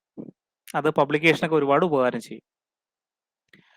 പിന്നെ പ്ലേജിയാരിസം സോൾവ് ചെയ്യാൻ വേണ്ടിയിട്ട് ഓൾറെഡി പറഞ്ഞു, പാരാഫ്രൈസിങ് നല്ലതാണ്. പക്ഷെ അത് ടെക്സ്റ്റ് റീസൈക്ലിംഗ് വെറുതെ ചെയ്ത് മാത്രമല്ല, കൃത്യമായിട്ടുള്ള സോഴ്സ് കാണിച്ചുകൊണ്ടായിരിക്കണം. ഇതൊക്കെ നോട്ട്സ് നിങ്ങൾക്ക് തരുന്നതായതുകൊണ്ട് ഞാൻ മുഴുവൻ വെറുതെ വായിക്കുന്നില്ല. ദെൻ ഡ്യൂപ്ലിക്കേറ്റ് സബ്മിഷൻസ് ഒഴിവാക്കുക. ഇത് മറ്റൊരു പ്രശ്നമാണ്. ഒരു ജേണലിൽ അയക്കുന്നത് തന്നെ നിങ്ങൾ ഒരുപക്ഷെ മറ്റൊരു ജേണലിനും കൂടി അയക്കും. അത് നല്ല രീതിയല്ല. അതുപോലെ തന്നെ ഡ്യൂപ്ലിക്കേഷൻ ബൈ പാരാഫ്രൈസിങ് ചെയ്യാറുണ്ട്. ഇപ്പോൾ പറഞ്ഞല്ലോ റിഡൻഡന്റ് പബ്ലിക്കേഷൻ. അപ്പോൾ ഒരേ വർക്ക് തന്നെ ഒന്ന് റീസൈക്കിൾ ചെയ്തിട്ട് വേറെ വർക്കാക്കി മാറ്റുന്ന ആൾക്കാരുണ്ട്. അതൊന്നും നല്ല രീതിയല്ല. നമ്മൾ നല്ല കാര്യങ്ങൾ ചെയ്യാനാണല്ലോ, അത് സയന്റിഫിക് കണ്ടക്ടിനെ കുറിച്ചിട്ടാണല്ലോ പറഞ്ഞുകൊണ്ടിരിക്കുന്നത്, മിസ്കണ്ടക്ട് അല്ലല്ലോ. അപ്പോൾ ഇനി ആരെങ്കിലും അങ്ങനെ ചെയ്യുന്നുണ്ടെങ്കിൽ അതൊക്കെ മിസ്കണ്ടക്ട് ആണ്. ദെൻ ഫ്രോഡ് അലിഗേഷൻസ് ഒക്കെ ഒഴിവാക്കുക. അതായത് ഡാറ്റ മാനിപ്പുലേറ്റ് ചെയ്തതാണെന്നൊക്കെ ഒരു പേര് വന്നു പോയി കഴിഞ്ഞു കഴിഞ്ഞാൽ വലിയ പാടാണ്. കാര്യം ഇന്ന് ഇപ്പൊ നമ്മൾ ചെയ്യുന്ന റിസർച്ചുകൾ എല്ലാത്തും തന്നെ ഇലക്ട്രോണിക് വിസിബിൾ ആണ്. നമ്മളെല്ലാം ജീവിക്കുന്നത് തന്നെ ഒരു വിസിബിലിറ്റി ഉള്ള അതിലാണ്. അപ്പൊ നമ്മള് ഈ വിസിബിലിറ്റി ഉള്ള കാര്യത്തില് നമ്മള് എല്ലാ കാര്യത്തിലും ഈവൻ ഒരു ഇമേജ് ആണെങ്കിൽ പോലും see that it is not manipulated. Salami slicing ഒഴിവാക്കുക. നല്ല പ്രോപ്പർ ഗ്രൂപ്പ്ഡ് ഡാറ്റ ആയിട്ട് തന്നെ പേപ്പേഴ്സ് പബ്ലിഷ് ചെയ്യുക. ആൻഡ് അപ്പോൾ ആൾക്കാർ ചോദിക്കും, ഇതൊക്കെ അത്ര വലിയ തെറ്റാണോ എന്ന് ചോദിക്കും. അപ്പൊ തെറ്റിന്റെ ഒരു ലെവലും കൂടി ഞാനൊന്ന് നോക്കിയതാണ്. നമ്മൾ എടുക്കുന്ന വിവരങ്ങൾ തെറ്റായി പോകുന്നു. റോങ് ഒബ്സർവേഷൻസ്, റോങ് അനാലിസിസ്, ഇതൊക്കെ എററിന്റെ കൂട്ടത്തിലാണ് വരുന്നത്. തെറ്റുകളിനെ മൂന്നായിട്ട് തിരിക്കും നമ്മൾ: എറർ, മിസ്കണ്ടക്ട്, ഫ്രോഡ്. അപ്പോൾ ഈ എറർ മിസ്കണ്ടക്ട് ലെവലിൽ നിൽക്കുന്ന കാര്യങ്ങളാണ് wrong observation, wrong analysis, conflict of interest, bias വരെ.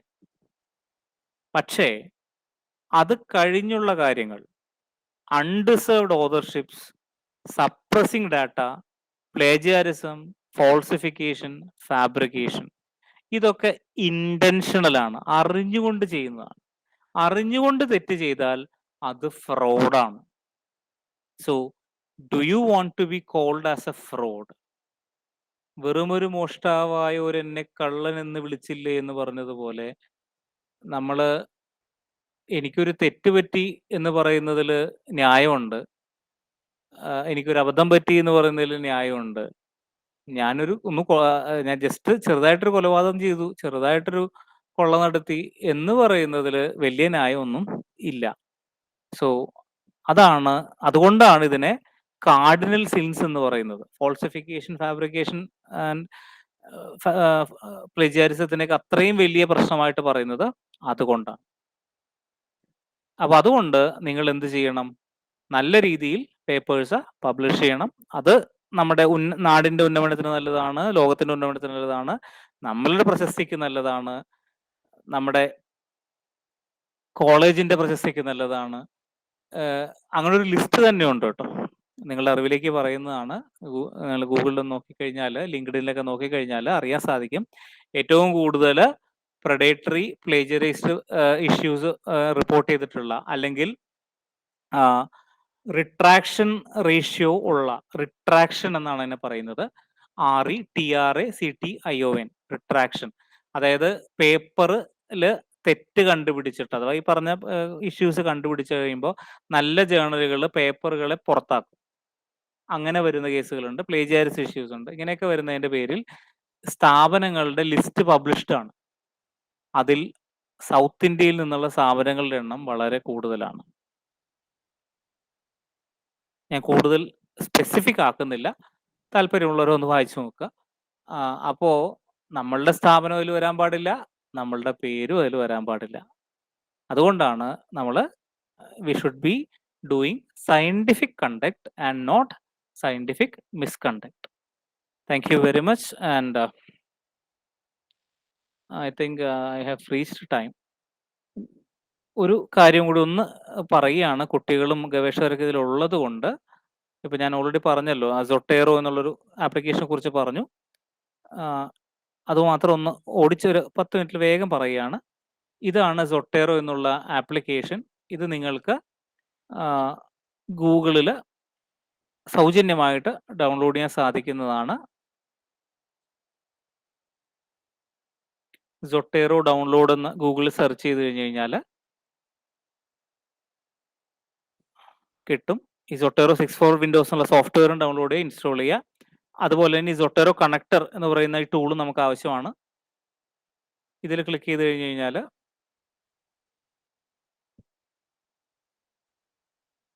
അതിൻ്റെ കണക്ഷൻ പേജിലേക്ക് പോകും. ഐ ഹാവ് ഓൾറെഡി ഇത് ഓൾറെഡി ഞാൻ ആഡഡ് ടു ക്രോം ആയതുകൊണ്ടാണ് ഇത് ഇവിടെ നീലനിറം കാണിക്കാത്തത്. ഇതിപ്പോൾ അതുകൊണ്ടാണ് റിമൂവ് ഫ്രം ക്രോം എന്ന് കാണിക്കുന്നത്. ഞാനിവിടെ ഇത് ഓൾറെഡി ആഡഡ് ടു ക്രോം ആണ്. ഇവിടെ ഈ എക്സ്റ്റൻഷൻസിൽ ഞാനിവിടെ ഇത് ഓൾറെഡി ആഡഡ് ആണ്. So I am just enabling my extension അതോടെ തൽക്കാലം ഒന്ന് ഹൈഡ് ചെയ്തിട്ടേക്കായിരുന്നു വേറൊരു സൈറ്റ് എടുക്കാൻ വേണ്ടിയിട്ട്. എറർ കാണിച്ചിരുന്നതുകൊണ്ട്. ഇപ്പൊ ഈ കാണുന്ന ഒരു മുകളിൽ കാണുന്ന ഒരു ചെറിയൊരു ചതുരമുണ്ട്. ഇതാണ് സൊട്ടേറോയുടെ കണക്ടർ. ഇനി എങ്ങനെയാണ് സൊട്ടേറോ ഉപയോഗിക്കാന്ന് വെച്ച് കഴിഞ്ഞാൽ നമ്മളിത് എടുക്കുമ്പോൾ ഫയൽ ന്യൂ കളക്ഷൻ എന്നെടുത്തു കഴിഞ്ഞ് കഴിഞ്ഞാൽ നമുക്ക് ഓരോ വിഷയങ്ങൾക്കും അല്ലെങ്കിൽ ഓരോ കാര്യങ്ങൾക്കും ഒരു പെട്ടി അഥവാ ഒരു ഫോൾഡർ ഉണ്ടാക്കിയെടുക്കാം. അപ്പോൾ അതിനകത്തേക്കാണ് നമ്മൾ ഫയലുകൾ കൊണ്ടുവന്നിടുന്നത്. അങ്ങനെ ഫയലുകൾ കൊണ്ടുവന്നിടുക വെച്ച് കഴിഞ്ഞ് കഴിഞ്ഞാൽ പ്രധാനമായിട്ടും 2 രീതിയാണ് ഞാൻ പഠിപ്പിക്കുക. ഒന്ന് നമ്മളുടെ കയ്യിൽ ആ യഥാർത്ഥ പേപ്പർ ഉണ്ടെങ്കിൽ, ഇപ്പോൾ ഞാനിപ്പോൾ ഒരു പേപ്പർ ഇപ്പോൾ ഡൗൺലോഡ് ചെയ്ത് വെച്ചിട്ടുണ്ട്. ഈ പേപ്പർ ഞാനിവിടെ ചുമ്മാ വലിച്ചിങ്ങനെ എടുക്കുന്നു. അപ്പോൾ നീല നിറത്തിൽ കോപ്പി എന്ന് കാണിക്കും. ഞാനിപ്പോൾ ഇവിടെ ഡ്രോപ്പ് ചെയ്യുന്നു. ഞാനിപ്പോൾ റിസർച്ച് ഗേറ്റിൽ നിന്ന് രാവിലെ ഡൗൺലോഡ് ചെയ്തൊരു പേപ്പറാണ്. അതവിടെ വന്ന് വീഴും. നെറ്റിൻ്റെ സ്പീഡ് അനുസരിച്ചിട്ട് അത് ഓട്ടോമാറ്റിക്കലി അതിൻ്റെ ബാക്കി വിവരങ്ങൾ അത് ശേഖരിക്കാൻ ശ്രമിക്കും. ഇതിപ്പോൾ റിസർച്ച് ഗേറ്റിൽ നിന്ന് എടുത്തതായതുകൊണ്ട് റിസർച്ച് ഗേറ്റിൻ്റെ ക്രെഡൻഷ്യൽസ് ആയിരിക്കും വരിക എന്ന് മാത്രം.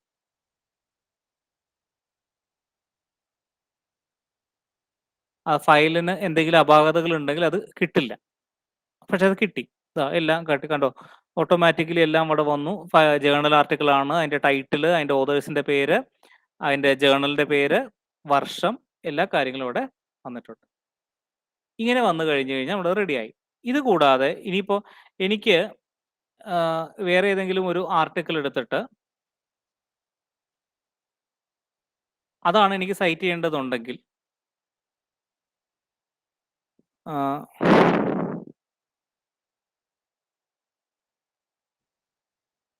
ഞാനിപ്പോൾ പറഞ്ഞല്ലോ കുട്ടികളുടെ ഒരു ജേർണൽ പബ്ലിഷ് ചെയ്തു. ഇപ്പോൾ ഏഷ്യൻ ജേർണൽ ഓഫ് മാനേജ്മെന്റിലാണ് ഈ കഴിഞ്ഞ കൊല്ലത്തെ ബികോം പ്രോജക്റ്റ് പബ്ലിഷ് ചെയ്തത്. അപ്പോൾ ഞാൻ ആ ജേർണലിൻ്റെ പേജിലേക്കാണ് പോകുന്നത്.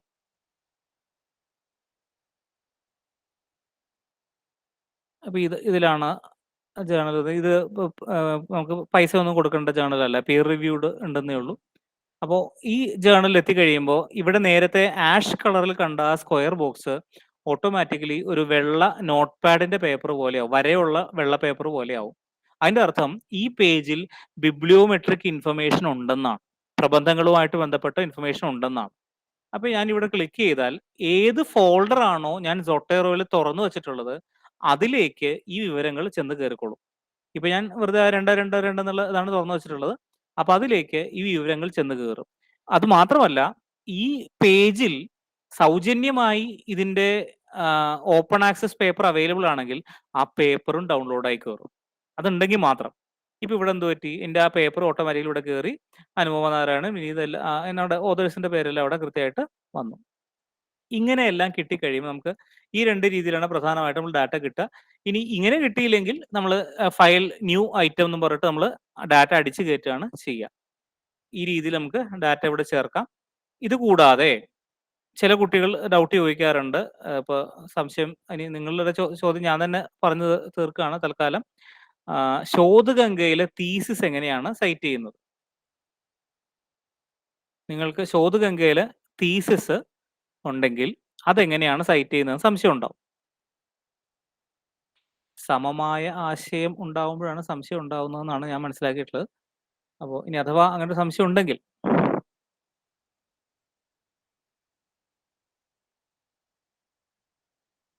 ശോധഗംഗയിൽ പോകുന്നു, നമ്മളവിടെ ഒരു പ്രബന്ധം കാണുന്നു, അത് നമുക്ക് സൈറ്റ് ചെയ്യണം. അതിനുള്ള സൗകര്യം UGC തന്നെ തന്നിട്ടുണ്ട്. നമ്മളത് ഉപയോഗിച്ചാൽ മതി.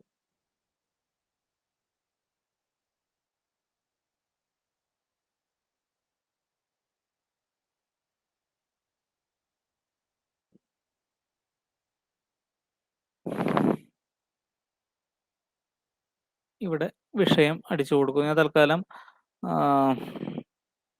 സ്പെഷ്യൽ ഇവന്റ്സ് ഇൻ ടൂറിസം എന്ന് കൊടുത്തു. എന്നുവെച്ചാൽ ഇപ്പോൾ തൃശ്ശൂർ പൂരം അതൊക്കെ ഒരു സ്പെഷ്യൽ ഇവന്റ് ആണ്.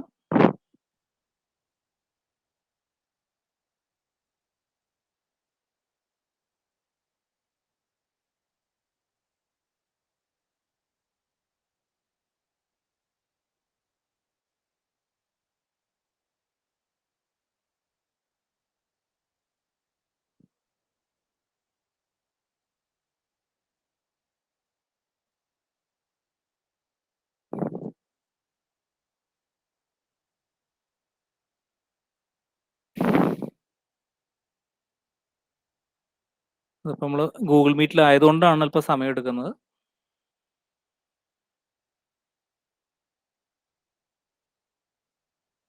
ഏതെങ്കിലും ഒരു വിഷയത്തിൽ നമ്മൾ തീസിസ് എടുക്കുന്നു. അതെന്താ ചെയ്യേണ്ടതെന്ന് കാണിച്ചു തരാൻ വേണ്ടിയിട്ടാണ്. പഠിച്ചു കഴിഞ്ഞാൽ പിന്നെ എളുപ്പമുണ്ട്. ഒരു തീസ് കിട്ടിയത്രേ ഉള്ളൂ. ഇപ്പോൾ economic study of tourism industry Kodaikanal. ശരി, എനിക്ക് ഈ തീസാണ് വേണ്ടതെന്ന് വിചാരിക്കും. ഞാൻ ആ തീസിസ് തുറക്കുന്നു. ഇങ്ങനെ ആ തീസിസിന്റെ പേജ് തുറക്കുമ്പോൾ തന്നെ ഒരു വെള്ള പോപ്പപ്പ് ബോക്സ് തുറന്നു വരും. നിങ്ങൾ ശ്രദ്ധിച്ചിട്ടുണ്ടാവും. അതെന്തിനാന്നുള്ളൊരു സംശയവും വന്നിട്ടുണ്ടാവും. അറിയാത്തവർക്ക്. അറിയാവുന്നവർക്ക് അറിയാം. അറിയാത്തവർക്ക് ഒരു സംശയം വന്നിട്ടുണ്ടാവും.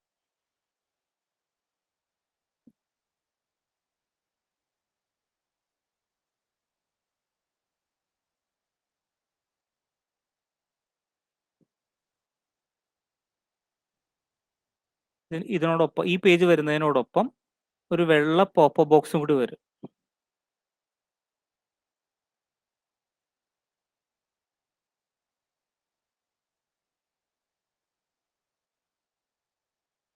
ഈ പേജ് നിങ്ങൾ കണ്ടിട്ടുണ്ടാവും. ഇതിന്റെ ഫയൽ ഡൗൺലോഡ് ചെയ്യാനുള്ള പേജാണ്. ഇവിടെ ആദ്യം ഒരു വെള്ള ബോക്സ് കൂടി വന്നിട്ടാണ് ഇത് വരിക. യെസ്, ഈ ബോക്സിന്റെ കാര്യമാണ് പറഞ്ഞത്. അപ്പോൾ ഈ ബോക്സിന് ഞാനിവിടെ ഡൗൺലോഡ് സൈറ്റേഷൻ എന്ന് പറയുന്ന ഒരു ഇതിവിടെ കണ്ടോ? ഇവിടെ ഒരു ഹൈപ്പർ ലിങ്ക് ഉണ്ട്. ഇവിടെ കൈയുടെ പടം വരും. അപ്പോൾ ഞാനിവിടെ ബിബ്ടെക്സ് ഫയൽ ഡൗൺലോഡ് ചെയ്യാണ്. ഡൗൺലോഡായി. അവിടെ പോയിട്ട് ഞാൻ സൊട്ടോറയിൽ വന്നിട്ട് ഫയൽ ഇമ്പോർട്ട് ബിബ്ടെക്സ് ഫയലാണ്. നെക്സ്റ്റ് ഡൗൺലോഡ്സിൽ ഇപ്പോൾ സൈറ്റേഷൻ ഡീറ്റെയിൽസ് വന്നിട്ടുണ്ട്. ഓപ്പൺ. പുതിയ കളക്ഷൻ ആയിട്ട് ഇട്ടോളം പറഞ്ഞു. തൽക്കാലം മനസ്സിലാവാൻ വേണ്ടിയിട്ട് അത് ഇമ്പോർട്ട് ചെയ്തു. ഫിനിഷ്. ആ സ്റ്റഡി ഇവിടെ വന്നു. Economic study of tourism industry. അതിൻ്റെ ഓത്തറുടെ പേര്, അതിൻ്റെ ഹാൻഡിൽ, കാര്യങ്ങളെല്ലാം വന്നു. ഇപ്പം എനിക്ക് എന്ത് ചെയ്യാം? ഇത് സൈറ്റ് ചെയ്യാം. ഇങ്ങനെയാണ് സൊട്ടേറോടെ നമ്മൾ ഡാറ്റ റെഡിയാക്കി എടുക്കുന്നത്. ഇങ്ങനെ റെഡിയാക്കിയ ഡാറ്റ നമുക്ക് പിന്നെ സൈറ്റ് ചെയ്യാനൊക്കെ വളരെ എളുപ്പമാണ്. ഈ സൈറ്റേഷൻ കൂടി ഞാൻ ജസ്റ്റ് ഒന്ന് ഒരു മിനിറ്റിൽ കാണിക്കാം. ഒരു മിനിറ്റ്. ഞാൻ വാല്യൂഷൻ കമ്മിറ്റി ചെയർമാനും കൂടിയാണ്. അപ്പോൾ അതിൻ്റെ ഫയലാണ്. ഓക്കെ. അപ്പോൾ ഞാനിവിടെ തുടങ്ങുന്നു. ഇങ്ങനെ ചെയ്യുമ്പോൾ സൊട്ടേറോ എന്നുള്ളൊരു ടാബ് ഇവിടെ ഞാൻ ഇൻസ്റ്റാൾ ചെയ്ത് കഴിയുമ്പോൾ ഇവിടെ ഉണ്ടാവും. ഇതിൽ നമുക്ക് ഈ ആഡ് സൈറ്റേഷൻ എന്നുള്ള ബട്ടണൊക്കെ അവിടെ ഉണ്ടാവും. അവിടെ നിന്നോട്ടെ. ഞാനിവിടെ കാര്യങ്ങൾ പറഞ്ഞു തുടങ്ങുകയാണ്. ഞാൻ പറയാണ് സ്പെഷ്യൽ ഇവൻറ്റ്സ് വളരെ പ്രധാനപ്പെട്ടതാണ്, ടൂറിസത്തിൽ വളരെ പ്രധാനപ്പെട്ടതാണ്, അങ്ങനെ ഇങ്ങനെയൊക്കെ പറഞ്ഞു. അങ്ങനെയുള്ള കാര്യങ്ങളൊക്കെ പറഞ്ഞതിന് ശേഷം ഞാൻ പറയുകയാണ്, അപ്പോൾ അതെനിക്ക് സൈറ്റ് ചെയ്യണമല്ലോ. ഞാൻ സൊട്ടേറോ എടുക്കുന്നു. ആഡ് ഓർ എഡിറ്റ് സൈറ്റേഷൻ കൊടുക്കുന്നു. അപ്പോൾ അവർ ചോദിക്കും നിങ്ങൾക്ക് ഏത് സ്റ്റൈൽ സൈറ്റേഷൻ ആണ് വേണ്ടത്.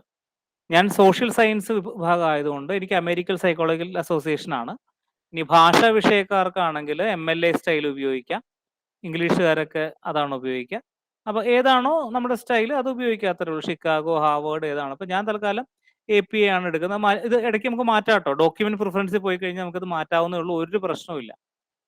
അപ്പോൾ ഞാൻ തൽക്കാലം APA കൊടുക്കുന്നു. അപ്പോൾ അവർ ചോദിക്കുക ആരെയാണ് സൈറ്റ് ചെയ്യേണ്ടത്. അപ്പോൾ ഞാൻ പറയും എനിക്ക് ഡൊണാൾഡ് ഗെറ്റ്സ് എന്ന് പറയുന്ന ആളെയാണ് സൈറ്റ് ചെയ്യേണ്ടതെന്ന് പറയും. അപ്പോൾ ആ ഓതറുടെ പേര് നമ്മൾ ഇനി അവിടെ ടൈപ്പ് ചെയ്യേണ്ടത് ആർട്ടിക്കിളിന്റെ ടൈറ്റിൽ, ഓതറുടെ പേര്. ഇതിൽ ഏതെങ്കിലും കുറച്ച് ഭാഗം ഒന്ന് ടൈപ്പ് ചെയ്താൽ മതി. അവർ ലിസ്റ്റ് കാണിക്കും.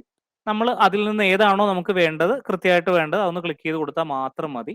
അപ്പോൾ ഞാനത് സൈറ്റ് ചെയ്തു. ഇതിനെയാണ് സിമ്പിൾ പാരന്തെറ്റിക്കൽ സൈറ്റേഷൻ എന്ന് പറയുന്നത്. Simple പാരന്തെറ്റിക്കൽ citation.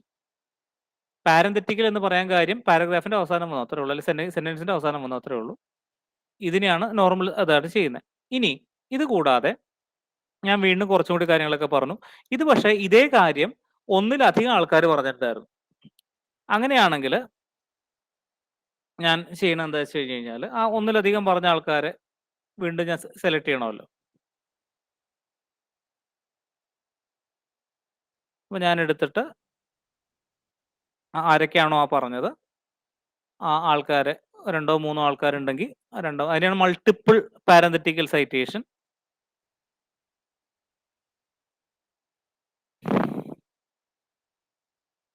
ഞാനിപ്പോൾ റാൻഡമായിട്ട് ക്ലിക്ക് ചെയ്ത് പോകുന്നേ ഉള്ളൂ. പക്ഷേ സത്യത്തിൽ നമ്മൾ ആരൊക്കെയാണോ ശരിക്കും വേണ്ട അവരെയാണ് ക്ലിക്ക് ചെയ്യേണ്ടത്. ഇതിപ്പോൾ 3 പേരുണ്ട്, ഞാൻ ക്ലിക്ക് ചെയ്തു അങ്ങനെ. ഇനി ആ വന്ന ഓർഡർ ഒന്ന് ശ്രദ്ധിച്ചാൽ നിങ്ങൾക്ക് മനസ്സിലാവും. ഇത് ആൽഫബറ്റിക്കൽ ഓർഡർ ഓഫ് ഓതേഴ്സ് ആണ്, അല്ലാതെ ഈ വർഷത്തിന്റെ ഓർഡറിലല്ല കേട്ടോ.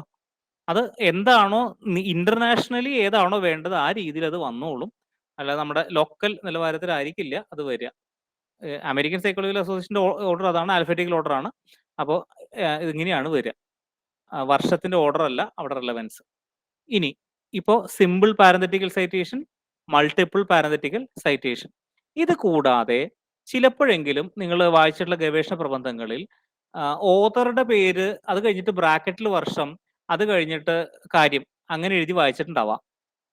അത് ഒന്ന് കാണിക്കുകയാണ് അതെങ്ങനെയാ വരിക വെച്ച് കഴിഞ്ഞാൽ. ഇപ്പോൾ തൽക്കാലം ഇപ്പോൾ എൻ്റെ പേര് തന്നെ ഇരുന്നോട്ടെ. ഒരു സെൽഫ് മാർക്കറ്റിംഗ് ഒക്കെ ഇരിക്കണം നല്ലതാണല്ലോ. അപ്പോൾ